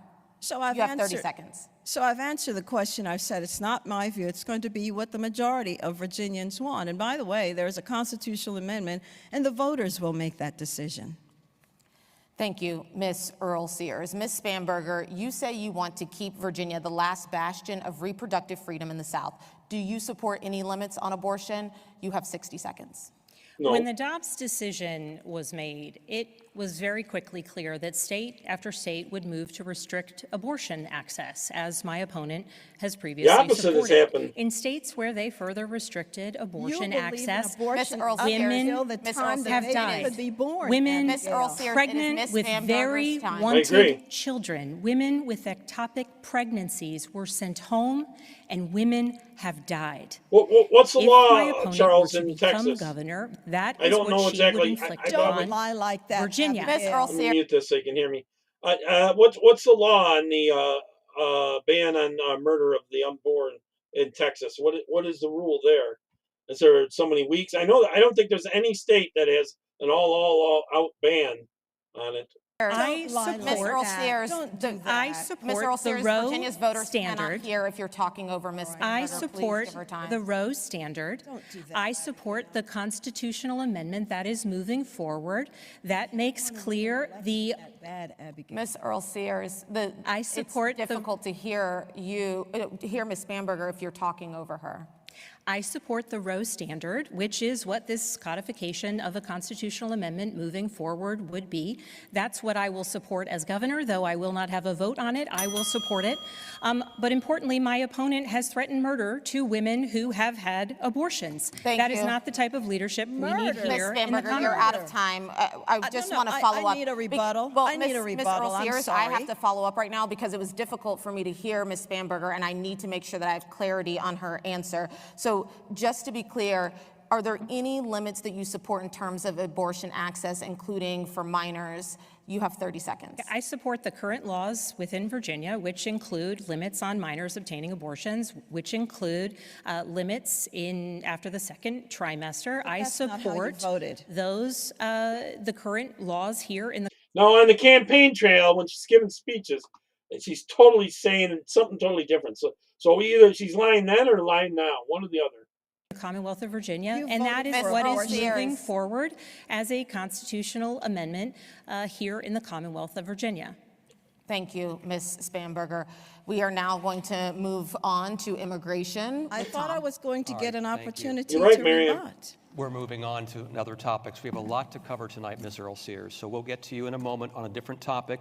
For now, it's immigration and public safety. We're going to start with Governor Glenn Youngkin has tasked Virginia State Police with helping ICE to remove people living in the country illegally. This ought to be good. Ms. Spanberger, we're going to start with you. You've said using local and state police for ICE raids is dangerous. Are there any situations in which you would support local law enforcement? They're supposed to help them, not do the raids. It's stretching it a bit there. The local police are not doing the ICE raids. They're supposed to help them. Assisting ICE. You have 60 seconds. Absolutely. I'm a former federal agent. I used to work narcotics and money laundering cases. I regularly worked on task force arrests and search warrants in partnership with local and state police as a federal law enforcement officer. Importantly, anytime there is a warrant, an arrest warrant, a search warrant to detain someone, absolutely local law enforcement, local resources should and must be employed. That is why, as my opponent has somewhat erroneously said, I never, ever would support making Virginia providing any sort of sanctuary policies here, because local and state law enforcement must always work with federal agencies when there is a warrant. Importantly, what I have been talking about, and anytime there is someone with any level of criminality, someone wanted for a criminal offense, absolutely that cooperation shouldn't just occur, but it must. How about the criminal offense of breaking into the country? You said you support local law enforcement's involvement with ICE raids, but critics argue that in high immigrant communities, they're seeing fewer people reporting crimes and cooperating with police. Now, are you concerned about those negative? Oh, so we just leave them here in the country illegally? That's a bunch of bull crap. Get them out of the country, and then the crime will go way down. Impacts to public safety. You have 60 seconds. So I'm just going to say, folks, go to SpanbergerLies.com. I think we're about up to number 10. She's accused me of murder, which is very interesting because the very person who spouted murder, you won't even say that they should get out of the race, and now you're talking about this? My goodness gracious. We have found 4,000 illegals who are criminally here, and the number 3 MS-13 gang leader here we have found communist Chinese gangs here, we have found cartel members here, and they're here because my opponent did not vote to shut down our borders. And because of you and that vote, fentanyl came across the borders and killed 5 Virginians every week. Where were you when we needed you for that vote? And then out of your own mouth, Abigail, you have said the first thing you're going to do is to make Virginia a sanctuary state. I didn't say that. You said Ms. that. Earl Sears, that's your lie, Ms. if Earl you're Sears, going to say that. your time is up, and the question was, are you concerned about people not being able to or not cooperating with police, those people who are here possibly illegally for fear of being deported? That was the question we were looking for, the answer to that question. You have 15 seconds to clarify. So as an immigrant to this great country, I understand that the first part of obeying the laws of the country is that we have to obey the laws of the country. And I am focusing on those who are criminally, illegally here. And we don't need them here. And my opponent did not vote for the Lake and Riley Act, which simply said if you're criminally, illegally here, murderers, rapists, pedophiles have to go back home. We're going to move on to the next topic, education, with my colleague Deanna. Thank you, Tom. Now on the topic of education, educating children in the Commonwealth is a top issue for Virginia voters in this election, as it was 4 years ago. Ms. Earl Sears, you have stated you want parents and don't teach them to be good little commies more involved in their children's education. Would you include parents in designing school curriculum, or should that be left up to the educators? You have 60 seconds. Yes, so I absolutely believe that parents ought to be involved in their child's education. You know, I am my child's first teacher, and I don't co-parent with the government. And so that's why I strongly support parents being involved in education. But you know who doesn't? My opponent, Abigail Spanberger. She had the opportunity to vote for the Parents' Rights Act, but she didn't. It simply said this: if the curriculum is being changed, then I need to know as a parent. Abigail, why did you vote against parents on that? And it also said, if my child is not on grade level, reading, writing, arithmetic, all of that by the 3rd grade, then I as a parent needs to know. Abigail voted against the parents knowing where their child was by the time they were on grade level. Why would you do that? Why are you voting against parents? Why are you not voting for them?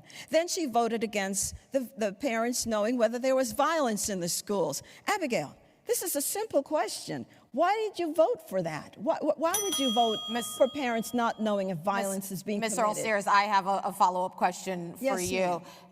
I'm specifically asking not just about general involvement in education, but about designing the school curriculum more specifically. So is that something you believe parents should be involved in, or do you believe that educators should be taking the lead and it should be left up to them? You have 30 seconds. As I said, parents, we are their parents all day, twice on Sundays. We are their parents. We must be involved. How will we know what is happening in the schools? How will we know if our children are being educated? You know, when Ralph Northam, the Democrat governor, voted to shut down government, he shut down our schools, and as a result, there was a learning loss. And my opponent, Abigail Spanberger, when we wanted to reopen the schools, the governor immediately said upon inauguration, the schools must be open. Abigail said, no, they must be out for a whole semester. She took all that money from the teachers union, and that's what they wanted, and that's what she voted for. Ms. Earl Sears, you're out of time. Ms. Spanberger, should the governor and state agencies decide which books are in school classrooms, or should parents have a voice in that decision? You have 60 seconds. I'm a mother of 3 daughters in Virginia public schools, and just this week I have spent time at my daughter's school for a school event, and I have emailed with another one of my daughter's teachers about her ongoing work. So she should be advised that I've had some of that communication. But it is important that parents are involved every step of the way. Are going to get the grooming books out of the libraries and out of the classrooms? I doubt she will. As I have been. Then in why fact, did you vote against with the my Rights Act? with my 9th grade daughter, who is actually here with us in the audience, it's because of communication from her teacher that I purchased the books that she'll be studying.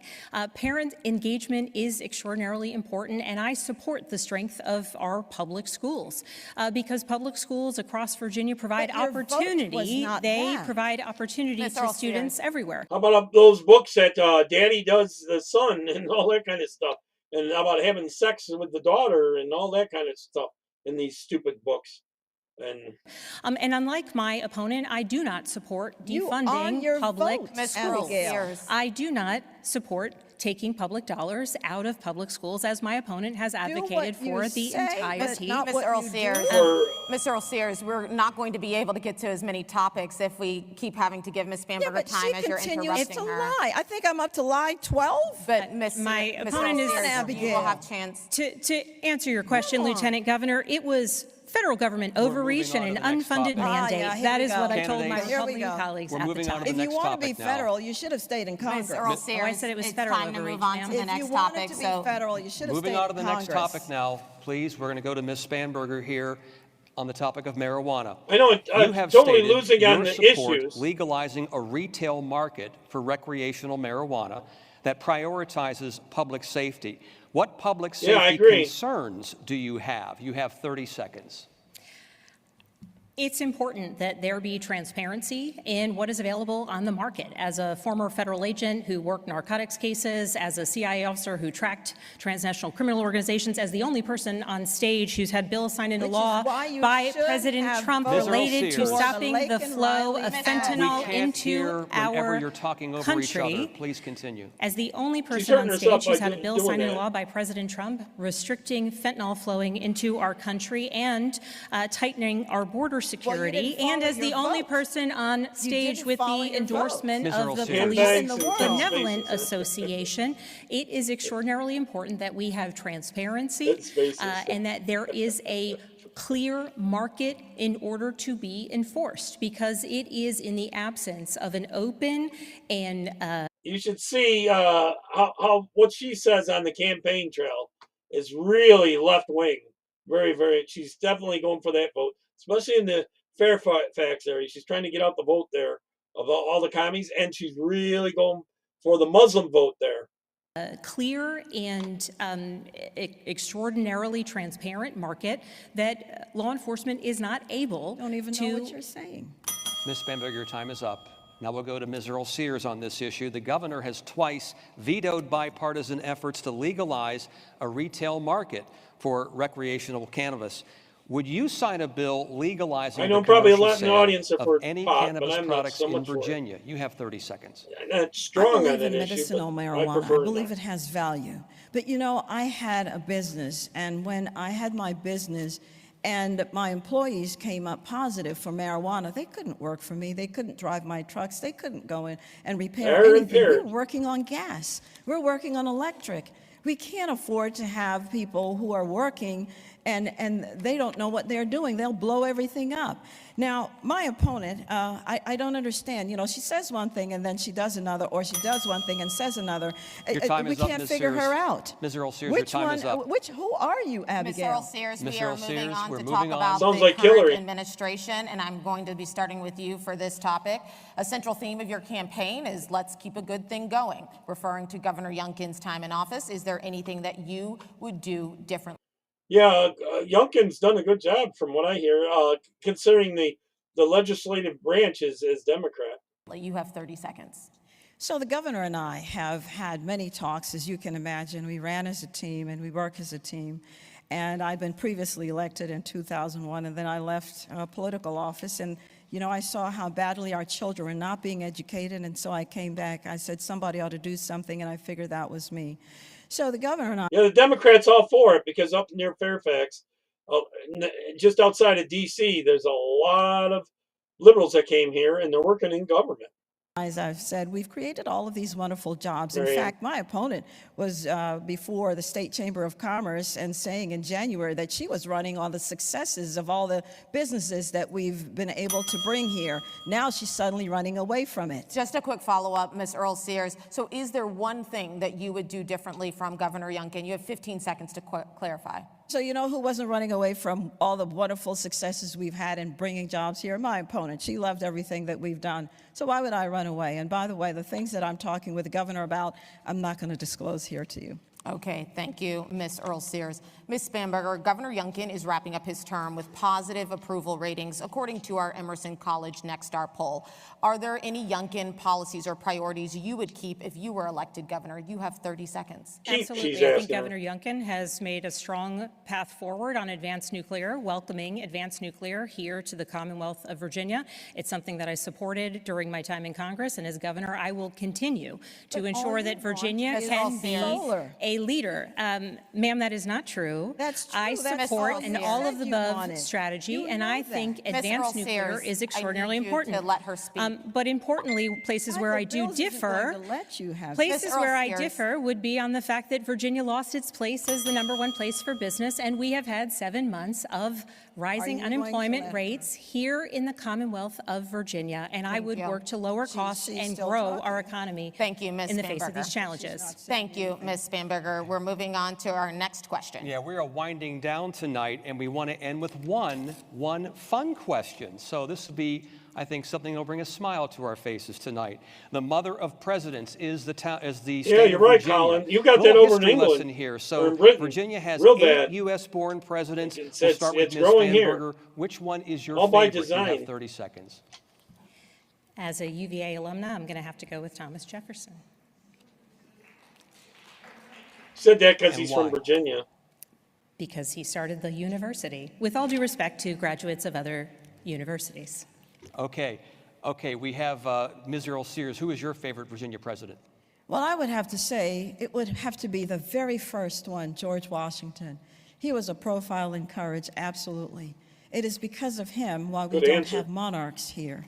It is because of him why we have a constitutional republic. Thank Without you. him, I don't think we would have had what Thank we have you, today. Ms. Earl-Sears. We want to make sure that we get to closing statements, so we'll begin with you. You have 30 seconds. Thank you for coming, and those of you who are listening. This is a momentous occasion, and it's very important. And you know, I ran a men's prison ministry, as I've said. I have mopped the floors of a homeless shelter, and I have given quite a bit of my life to service. I'm a United States Marine. I know how to defend and deliver for Virginia. I will continue to do so. I think I'm the only blue-collar worker in Thank this you. race. Please support Thank me you. for governor. Thank you, Ms. Earl-Sears. Ms. Spanberger, why should you be governor? 30 seconds. When I served as a federal agent at CIA and then in Congress, I always endeavored to put Virginians CIA, I don't trust her right away. first. As governor, I will do the same thing. I will always put Virginians first. And importantly, at this time when we are seeing attacks on Virginia's healthcare, Virginia's agree. workforce, and the tariffs that are wreaking havoc on our communities, my opponent has not done the same, putting her allegiance to Donald Trump first, no matter the cost. As governor, I will work to lower costs, protect our schools, strengthen our schools, and keep our public safety. That is why Virginia's fire. Their way of lowering costs is take taxpayer dollars and hand them back. So they take them from you, and they take out like 90% and give you back 10%. Fighters, police, caused the Democrats, issue. and Republicans If I were taking are a drink supporting for me. every Trump and That is that all she the time said, we have I tell tonight. you, we would be drunk by now. That is all the time we have. We want to Abigail, thank where you did both, you learn Abigail to Spanberger lie? and Winsome After Earl-Sears, votes, for I joining us know. tonight. Thank you for joining us on this debate stage. One of you will be All the right, first what female everyone governor think? of Virginia. A reminder to CIA, voters, you Election Day lose. is November 4th. I wonder Have if a she great knows night. Comey and all them too, and all those other leftists. I don't know. What's everyone's opinions? I thought Winsome won. She could have done better if she didn't interrupt so much. But you know, I thought she could have done a little bit better. But what's everyone's opinion? I'll be watching chat for that. All right. There's some polls coming out that here in New York, Coco is losing actually to Stefan. Stefan. That's how you say it. I know. I've seen her before and everything, but there's some polls saying that. So I'm wondering, if we could also do a 3-4. We win Virginia and New York and New Jersey. So let's see what you think. Now, there's an amazing story brewing out of New York that the mainstream media refuses to cover because they know this would be a terrible look for the Democrat Party in the wake of all the terrible things going on. You got the Democrats shut down. You got Mark, that's breakfast. Comey and Letitia James being indicted, and the liberal media trying to cover up and spin it. And now, out of New York, we find out that a Republican is actually giving Kathy Hochul a run for her money and has a great chance to win the governor of New York. When was the last time you ever imagined that a Republican has a chance to win in New York? You know, they do Chicago red. Let's do turn New York red. Well, it's happening right now. And the fact that the mainstream media is not covering it and they're still this close says a lot about what's going on. So in this video, I'm going to cover the story real quick, and then I'm going to show you clips of who this Republican is and just how they've been sticking it to Kathy Hochul. So let's check out the article real quick. GOP chances of winning New York governor election gets major boost in the latest poll. Republican candidate Elise Stefanik's chances of winning New York's gubernatorial election have increased, according to a new internal poll. According to the polling commissioned and paid for by Stefanik's fundraising committee, Stefanik, who currently represents New York's 21st congressional district, is marginally leading her Democratic rival, Governor Kathy Hochul, who is vying for a second term by a 1% margin. A Republican is winning in New York by 5. Now, on all of the liberal polls, they've got Hochul ahead by just 5 points. So, you know, if the liberal media is saying that it's only a 5-point lead, means that Stefanik probably is winning, or else they wouldn't even allow it to be that close. They would have said 10 points if it really was 5. But the fact that they could only get away with saying 5 and try to leverage the whole margin of error thing says a lot. The polling comes some 14 months before the election, which is scheduled to take place on November the 3rd, 2026, and highlights the changing mood of the electorate. With the biggest problem about that is that mayor's election is happening then, and the commies are going to, and the Muslims are going to come out big time there, and that'll affect this race. That's the biggest problem about it. It's always the upstate has to outvote the downstate. In what is reliably a Democratic state. Newsweek reached out to Stefanik and Hochul by email to comment on the story. Okay, Tammy. That's Elise Stefanik. Why it matters. The polling may concern Democrats. The state leans blue and has voted Democratic presidential candidates in the last 10 elections. But President Donald Trump garnered 12% more of the vote share in the state in 2024 than he did in 2020. And that's a lot. If Stefanik beats Hochul, who became New York's first female governor when former Governor Andrew Cuomo resigned in August 2021 amid sexual harassment claims, which he has denied, or loses with tight margins, it may confirm a Republican shift in the state. What to know? The poll of 1,250 likely midterm voters found that Stefanik is in the lead with 46.4% of the vote share to Hochul's 45.9%.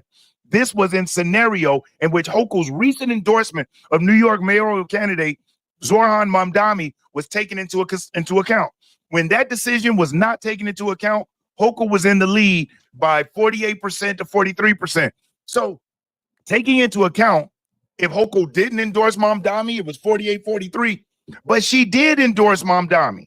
So let me get off into this clip here where you get a chance to see Elise Stefanik and Governor Kathy Hochul clash. And you get a chance to see that Stefanik is not a pushover. She is nobody to play with. And this is with the governor of her state. Check this clip out. And then I got a couple more. Check this out. Do you know who Sakir Khan is? Hochul is a friggin' witch. She wants to take away, she wants us all in the poorhouse. You should, as the governor of New York State. Do you know? Refresh my recollection. He was an illegal migrant in New York. And do you know what crime he committed in addition to being here illegally? No, I do not. You do not. This was widely reported. He found a 15-year-old girl, threatened her with a metal pole, told her to get into the back seat of his car. He took her clothes off, and he violently raped her in Albany, New York. Do you know who Sebastian Zapita Khalil is? I'm sure you'll tell me there's many cases, whether they're These are high-profile cases. Yes. New Yorkers know about them, and you don't. So let's talk about Sebastian Zapita Khalil. Do you know who that is? I don't have the specific details at my disposal, no. Well, this is an illegal migrant in New York because of your sanctuary state policies. Do you know what crime he committed? I'm not familiar at this moment. I bet you're going to be familiar when I remind you. He found a sleeping woman on the subway, lit her on fire, and burned her alive. This is in Kathy Hochul's New York. And as I'm sure you are aware, and I'll remind you, that ICE issued an order to detain this violent criminal, but that was rejected by New York officials due to sanctuary state laws. Now, do you know who Raymond Rojas Basilio is? I just want to say this.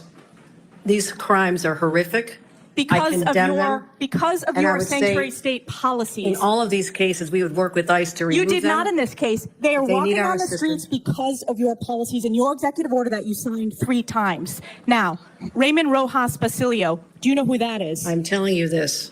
I will You don't explain know to who you it the is. policies of New York. We cooperate with, I know you're just You do trying not. to. You do not. Specifically, ICE was told not to detain this individual, and he burned a woman alive on the New York subways in Kathy Hochul's New York. So I will keep on going. What about Raymond Rojas Basilio? Do you know who that is? I'm going to tell you our overall policy, which will address all this. I'll tell We you do who not- that is. He is an illegal who molested an 11-year-old in our state because, again, of your sanctuary state policies. This illegal was shielded from federal immigration enforcement and able to commit this heinous crime. And what about Wilson Castillo Diaz? Do you know who that I'm is? telling you this. We do cooperate fully with ICE in criminal prosecution. Our sanctuary. You're not advocating. Bull crap they do. They take them out of the back rooms of the judges' rooms and everything, so ICE can't take them from the a lot of these cases and arrest them. They will not let ICE catch them. They're putting them up in hotels here in New York City, high-end hotels, and we're paying for it. For these victims. Only deal This with is a civil 5-year-old who was raped on Long Island in Nassau County. If you're enjoying this video, do me a solid, hit that thumbs up. I'll never ask you for a cash app or a super chat, but you hitting that thumbs up, it really helps the channel. And if you want to subscribe to the channel, you select all to make Half of these victims, you are shielding illegals. Even in your opening statement, That is you not prioritize putting illegals first. That is not Rapes true. of young girls, beatings of NYPD cops by illegals who are here under Kathy Hochul's failed policies, burning New Yorkers alive. This is Kathy Hochul's New York. It's one of the many reasons why you're hemorrhaging support from hardworking New York These are families. horrific crimes, and they're They're heartbreaking. horrific crimes that are committed on your watch. Look at that. She's really low in the polls, but somehow they're going to finagle it so they steal this election. You signed this executive order on your first day in office. This video was made long before she got in the race to run against her. You signed it again and again this January. We deserve a governor who stands up for law-abiding New Yorkers, doesn't put illegals first, but actually puts New Yorkers first. I appreciate Rather than the going chairman's- after the viral moment, I suggest you look at the facts. I'm standing up for New Yorkers. Rather than addressing the illegals in New York, you are prioritizing your far-left sanctuary state policies, which you put in place with executive orders. Instead of advocating We for cooperate victims, in all a those 5-year-old cases. who We was raped, cooperate with ICE. you did not. They were released We because cooperate of with sanctuary ICE. state We policies in New cooperate York with State. law No enforcement. amount of words is going to clean up your failed record and these horrific crimes committed in sanctuary I state still that see you your created. comments, And with that, I uh, yield back. Representation, the facts, Colin. absolutely false. Elise Stefanik does not play. If you weren't familiar with who Elise, she that's is, her name. I that's couldn't who come up she is. Now, I want you to pay attention to this here, because as you can see, this was a while ago, but New York, you better get used to it, because illustrious Governor Hochul just backed the chameleon mayor candidate, Mamdani. And I want you to look at that. That's Watch how many Muslims are in New York City. That's what's happening in Virginia, too, in New York. and Texas. That's in New York. That's what they're bringing. That's what Kathy Yeah, Hochul DeVille supports. there. That's what she's That's what she about. looks like, That's what too. Elise Stefanik is running up against. the Now, movie, let's check Mark. this out. As the illustrious governor of New York, Kathy Hochul, endorses Zoran Mamdani, the self-proclaimed socialist, and then I'm going to follow it up with Muslim. what Mamdani did to her, Socialist, which commie. put egg on her face. Check this clip out.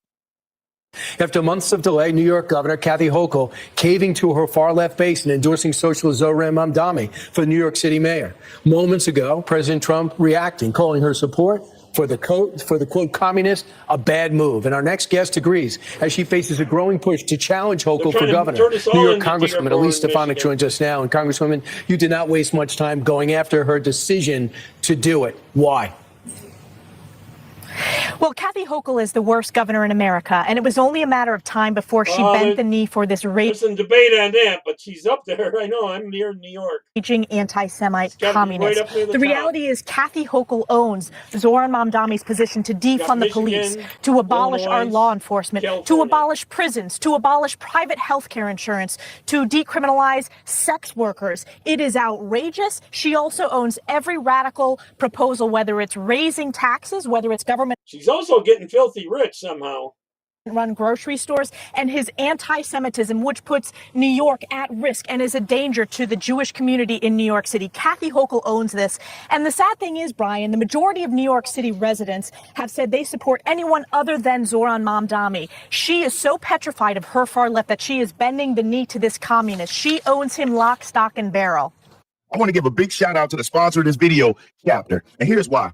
When my mom hit 65, that completely ended in the lives of 527 right for you to be able to commentate. Now, you saw at the beginning of the video, that clip, that Kathy Hochul endorsed Zohran Mamdani. But guess what happened to her? Mamdani declines to back Hochul's re-election after she offered her coveted endorsement. See, what she thought was, if I get behind the far left, they'll get behind me. That's not how these people operate. When you give them a little, they want a lot. And then they want more, and then they want more. That's a socialist. They want everything you got, and they want to control it and spoon feed you with your own resources. So Kathy Hochul shows she does not have the leadership necessary to run New York, the financial epicenter of not just the country, but of the world. In New York used to be, I can remember as a child, if you went to New York, you know the phrase, if you could make it in New York, you can make it anywhere. It was the Big Apple. Everybody wanted to go to see the bright lights. Now, it is no place that I want to go at all. I don't want to visit New York. My wife recently said, "Hey, you want to go to New York?" I said, "For what? To fight back illegal immigrants? Look at all the crime. The police aren't going to do anything. And you can't even carry a firearm in that state without going to prison. I'll pass." And that's just... No, just yesterday, the day before, I did a video on 10 laws, rules that these states aren't going to be able to do anymore. Supreme Court wise, the way it is. LA, same thing. Who wants to go to LA or San Francisco? Nobody wants to go there because the left-wing radicals have taken over the Democrat Party, and now the Democrat politicians are terrified of these people because, as you see, the left, the far left, they don't value life, and they will eat their own. So we should all applaud the fact that a Republican has the chance of winning the governor of New York. And whatever we got to do, if you got family members in New York, contact them. If you can donate to her campaign, donate. Do whatever. And I don't care if it's 50 cents, $1, whatever you can give to help Elise Stefanik, because you know that the political financial bracket there in New York isn't divvy and fair. You know they're giving more to Hochul than they are to Stefanik. And look at the fact that this woman on internal polls is winning when you factor in the fact that she endorsed Mamdani. But like the article said, when you don't factor that in, for those who don't know that she did that, it's still only a 5-point lead, which in my mind, if the liberal media is saying is a 5... I don't want that people on the right thinking that she doesn't have a shot of beating the witch of the East, as they say, Kathy Hochul. So it turnout. You know, you don't tend to go out if you don't think your candidate's going to win. So 5-point lead is we got to get turnout either neck and neck, or Stefanik is actually winning by that point. So I just wanted to bring you this to let you know the tide is turning. Things are shifting. Don't let the lamestream media make you believe that somehow Democrats are making a push. That's why the lamestream media is in overdrive, trying to make us believe that the Democrats have so much support. If there was support, we would see it. How often have you spoke to anybody that just is just excited to be a Democrat? They're not around. And wherever they are, they're in these deep blue, far lefty areas in a small, condensed community. They're not spread out all over the place. Look at Portland. Look at Seattle. Look at New York City. Look at Chicago. Look at Boston. It's not everywhere. It's in these pockets, but it's heavily populated, highly dense, and super deep blue. So I just wanted to bring you this to let you know what's going on. You know, if you've watched it up to this point, I really do appreciate it. I thank you from the top and bottom of my heart. I'm not sure if you can hear one of my chickens clucking right outside my office window, but I have 13 chickens on my... Yep, a pretty good video, I thought. Okay, I'm going to play the one about the volleyball player who's suing her college because of the transgender on her team. Watch this. Tensions ran high outside at the demonstration. Why do you think men should be in women's sports? Why are you so hateful? Why are you so hateful? Listen, you're wrong. My sister was a nurse, and I think Donna. Look at these nutcakes. This dude wants a dude playing on the women's volleyball team. How many times do kids get born and given the wrong gender? Yeah. She said more often than you think. Inside, the Santa Rosa team played with the trans-identifying player and without the three who filed the complaint. Madison Shaw, a sophomore at Santa Rosa Junior College, and her sister Gracie, along with freshman Brielle Galley, raised concerns about a male athlete joining their women's volleyball team. There were so many things that were being jeopardized for safety, privacy concerns, and equal opportunity for all female athletes. And so I decided to speak up to my coach and athletic director about this issue in the spring last year. Comments. They pop up eventually. Privacy was being violated in the locker room because we have to change in front of this male athlete. He is in the locker room just observing us while all the females are changing, and it's very uncomfortable, very much. Gracie Shaw says there's also no longer a fair competition for the other teams that they're playing against, and having a male on their team is also unfair for her teammates as well. The students decided to file a Title IX complaint. Title IX was put in place to give women fair and equal opportunities in sports and have their own separate division, and by allowing biological males to compete on the women's teams, it's taking away their opportunities at scholarships, first place medals, playing time. It's just unfair all around. The complaint says the transgender player... And they can never get that time back. I was an athlete. If I was pushed or not allowed to play back then, all those memories and times you should be sharing with others, you don't get to have those. It's terrible. They're stealing it from them. This one's a dude here, number 20. Caused injuries, including a concussion during practice, and took playing time from female athletes, among other things. Now their stance is that they're the dude's hitting the ball so hard he's caused concussions on the girls he's playing against. Trying to be inclusive to everyone, and it's really not inclusive when you think about it, because you're excluding the female athletes that are no longer getting the same opportunities that they had prior to the male athlete being on the team. California Bylaw 111 states a trans female student athlete who has completed at least one calendar year of testosterone suppression treatment may compete on a woman's team. However, apart from other issues, the women feel that no level of testosterone depressants is going to suppress it enough to be at the same level as a female athlete. You're jeopardizing the whole team safety and other opponents. It's more of a selfish thing, in my opinion. I think that even if you identify as whatever you want, you should still have to be competing in the categories that you were given. The women have received a lot of support from people reaching out, such as friends, family, past teammates, and women such as Riley Gaines. But unfortunately, we have received backlash from our coach and our teammates, and we think that that's kind of crazy, because we're trying to stand up for female sports, not just for ourselves, but probably the coach wants to win. He thinks that she's going to help him. So maybe a few of the other players, and the other ones don't want to speak up because being labeled a transphobe or something.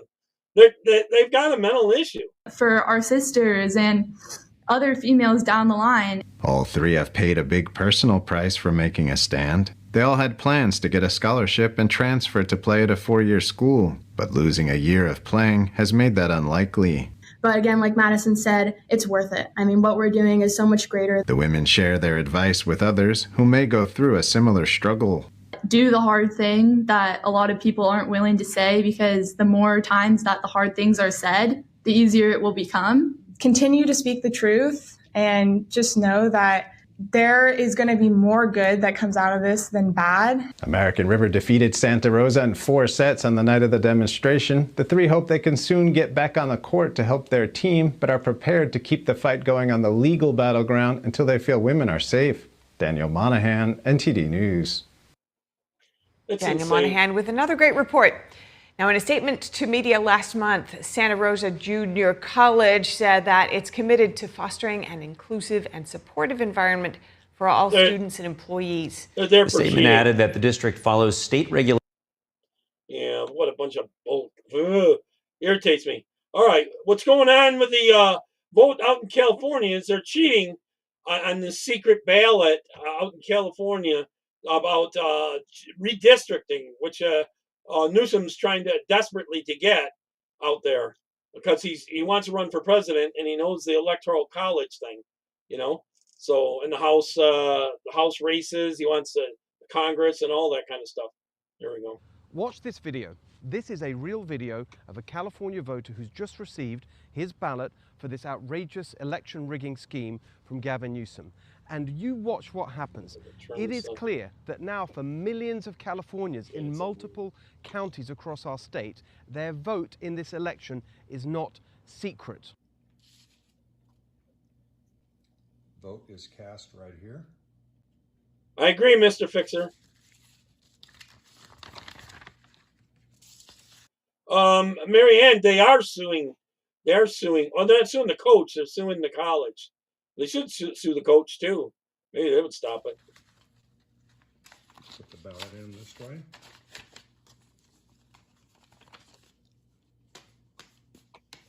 Did you see that?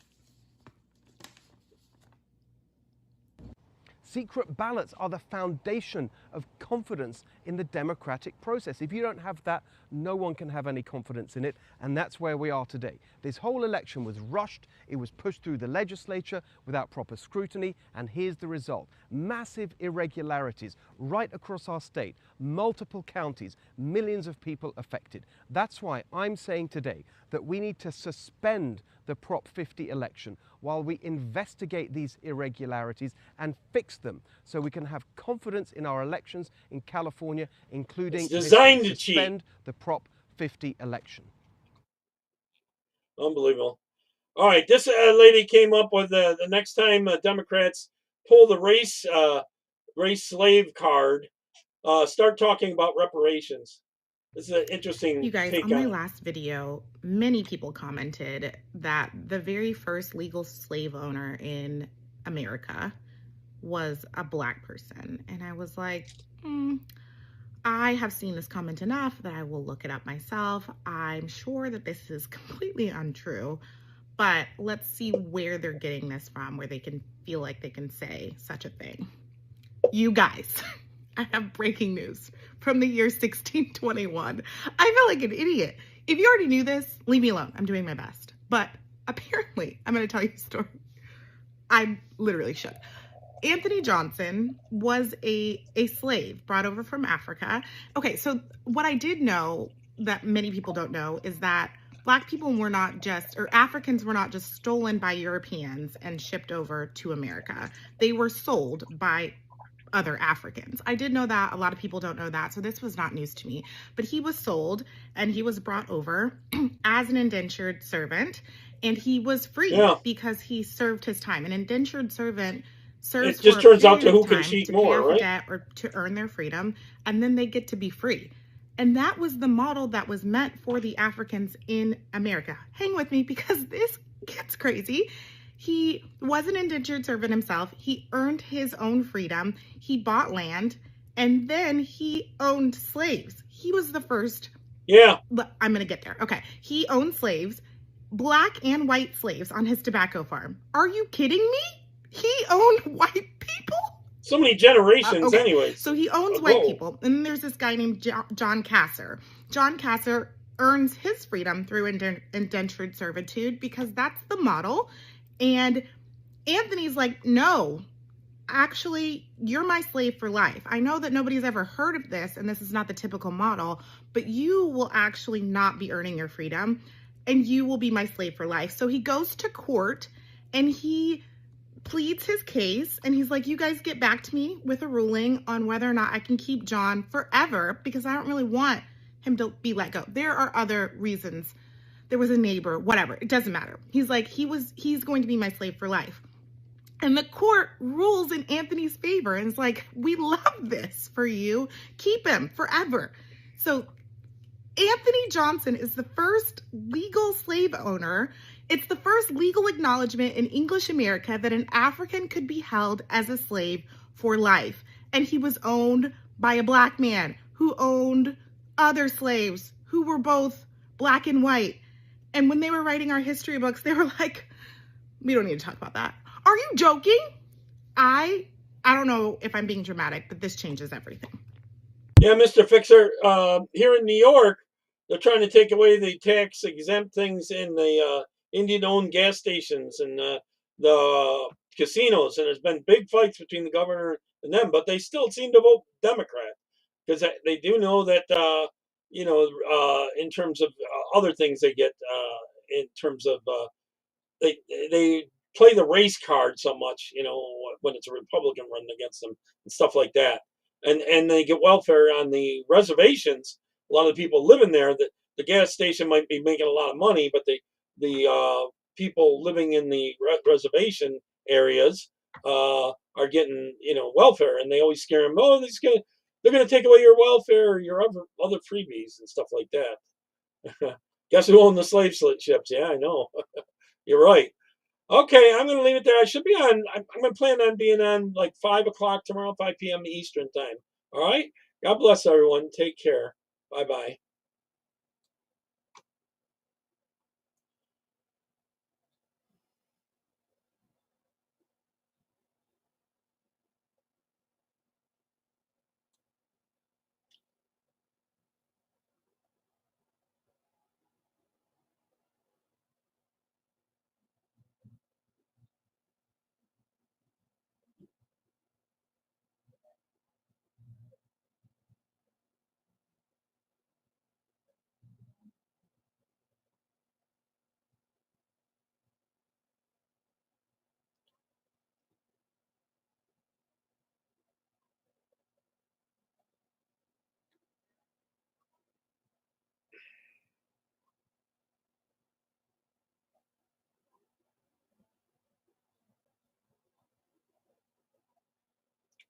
Oh, I left it running. I thought I ended it.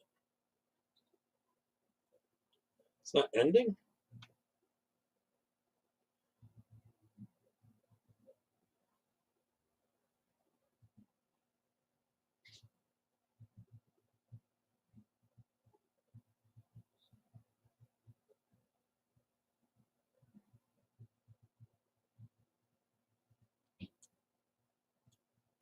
It's not letting me end the damn thing.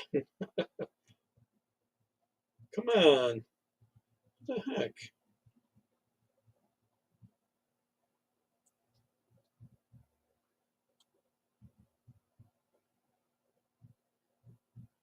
I might have to go out and